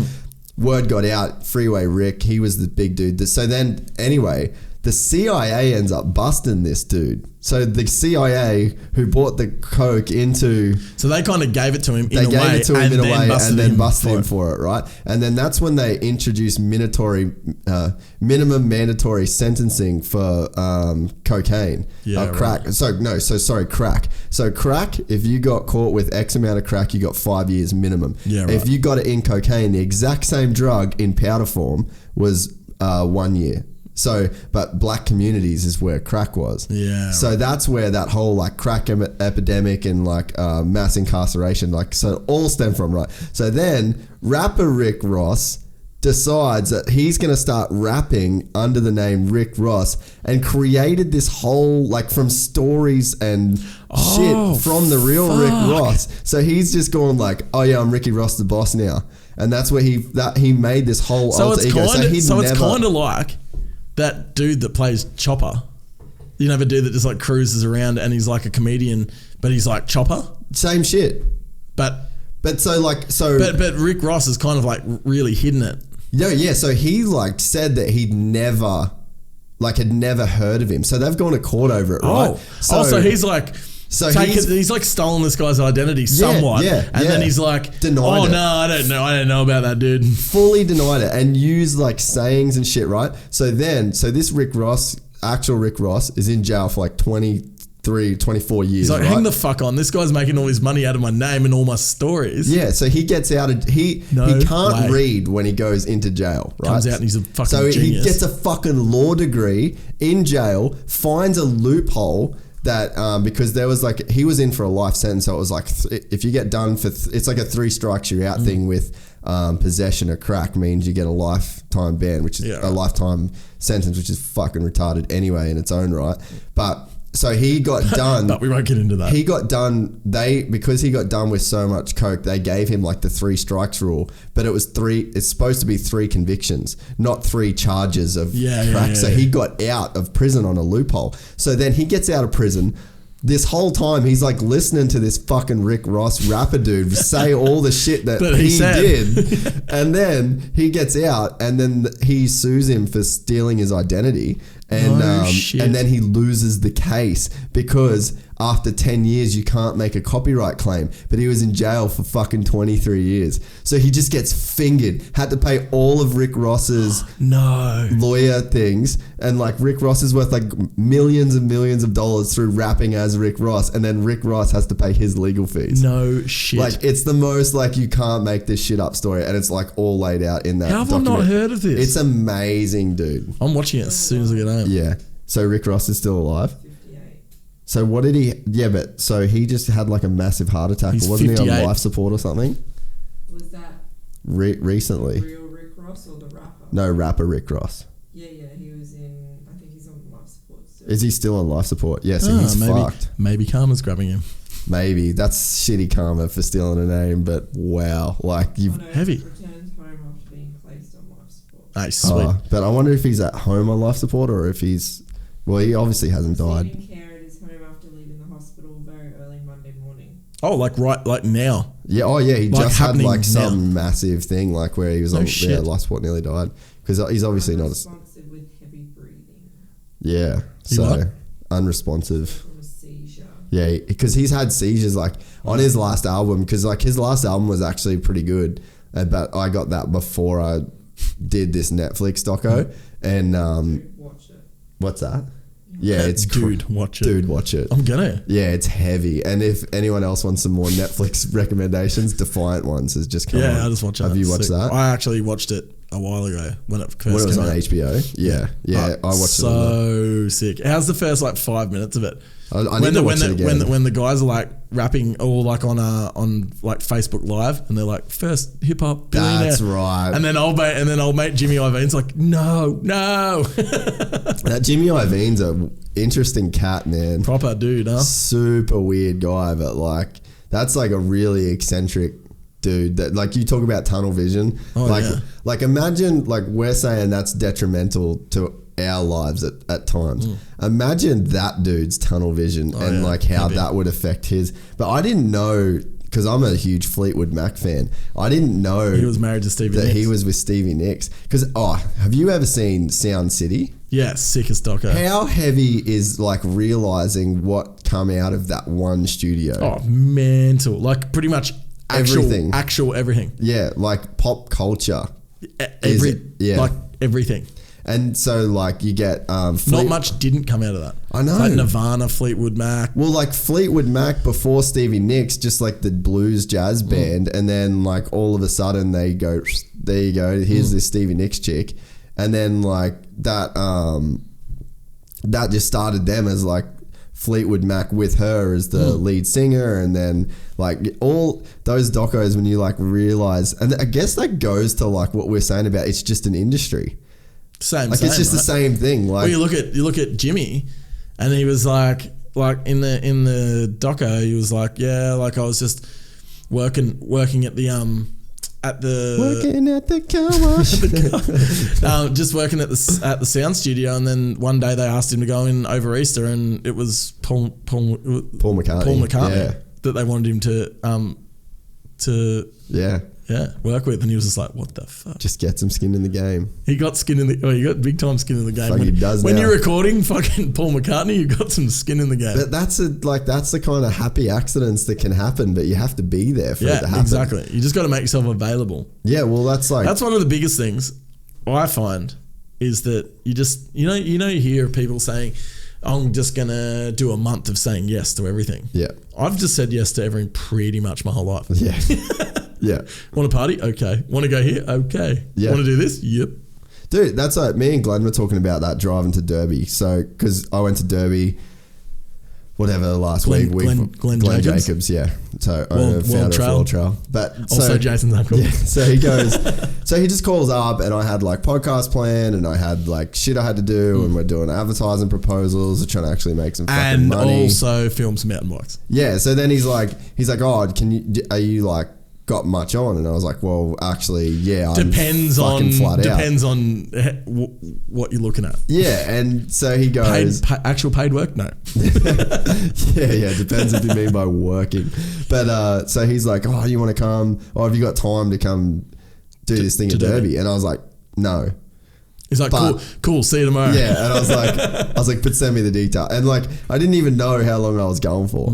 But I was like, man, I'll figure it out. Like, surely I'll figure it out. And, it's all good. And it didn't make sense to go, but I went, and I'm glad I did, and I'm here now. Yes. And you just said yes, and it's like, and then it wasn't like, you're not making fucking bank off little jobs in Tassie and things like, you know what I mean? It's not life-changing shit. What's wrong with Tassie? But, it's fucking Tassie.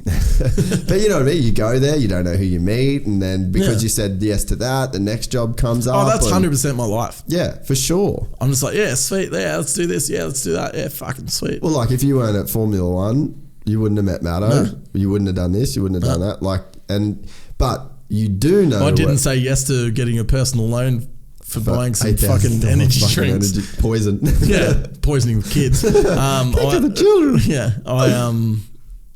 Yeah, wouldn't probably be here. Yeah, and it's just that chain of events, and you know where no leads.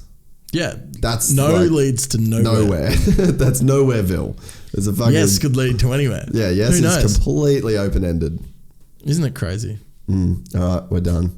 2 hours 44 minutes. Yeah, listen, did that feel like 2 hours and 44 minutes? Nah, it just felt like not that long. It's pretty good, eh? Have you eaten yet? Have you had dinner? No, we should get a dinner. We need to get you some food, mate. Yeah, you hungry. Do. Yeah. No, we had a burrito. Shout out to Guzman. Can we please get Guzman and Guzman catering sponsorship? I want you to get Mr. Guzman and Mr. Gomez on the podcast.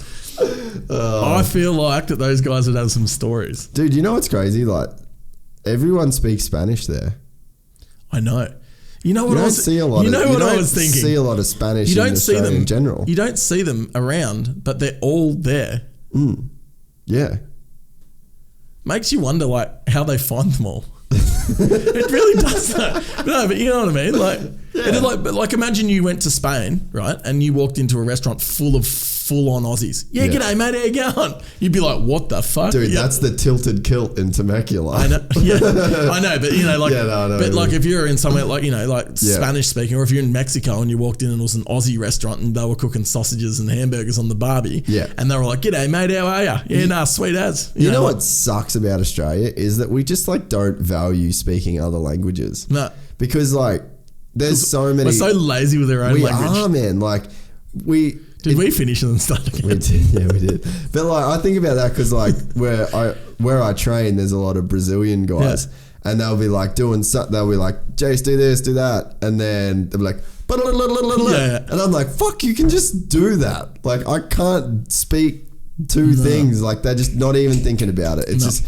And like, but then like you said, like, where do they find all those? But then people? Like in America, like I feel like a lot of people know. A lot of people speak Spanish. But like even you pick up stuff like just from like I don't know any Spanish at all really, but like you pick up bits and pieces just like people from being around exposure. But people in California say Spanish things even if they're not Spanish at all. Oh, dude, Wes can speak full-blown Spanish. Crazy, he worked his first job when he was a teenager. He worked in a Wes Williams again. He worked in a filmer dishwasher as a dishwasher in a restaurant. And they were all Spanish. He was the only white dude. Even though I kind of think Wes is black, but like I think it's very open-ended that he could be like actually black, but he's just he's like a white black dude. But and I'm like legitimately think because if you look at his calves, like white people don't have calves like him. The only exception is Ash Simpson from JDR. He's like the only. How dude. good's Ash? I haven't seen him for I love that guy. ages. What a legend! I heard you did bad things to his Wi-Fi. Yeah. Did you? We got to tell this story. His fucking dog shit on my pillow. I'm not even. I was there for like a week, and his dog was maybe so off you. Maybe more because it was like him and his mum lived in this apartment, and then their dog Shelby, and Shelby's a beautiful Shelby dog. was fucking off Jason. And so there's 3 couches. So you were on Shelby's couch, yeah, right? there was Ash's couch, there was Ash's mummy's couch, and there was Shelby's couch. And Jason was and I was on Shelby's couch, and that fucking dog was smart enough to go into my room and shit on my pillow. Probably had trouble loading her Instagram feed as well with the Wi-Fi going. The spinning wheel. All right, we're gonna go. All Sam, right. you're a legend. Thank you, man. Gypsy Gang. Gypsy Gang for life. We're gonna get some shirts made up. Gypsy Gang's gonna be on them. We're gonna get an intro where someone sings that song, but Gypsy instead of gang. What do they? Gucci. I don't know. We'll work it out. We're gonna do heaps of shit. Yeah, heaps of stuff. We're gonna do heaps of stuff. It's happening. It's all happening. Air fresheners out. Yeah, Sam's gonna send out, or maybe Ricky's gonna send out. Yeah, air well, fresheners. if Ricky gets me addresses, I'll send them out. Done. Thanks for listening, everybody. Sam, you're a fucking legend. Cheers, One of mate. your best mates. Same guys. And love you, brother. I reckon you're gonna be on the podcast like more. 17 or 18 more times. Yeah, surely. Oh, you're a lord. I love it. Fuck. Hilarious.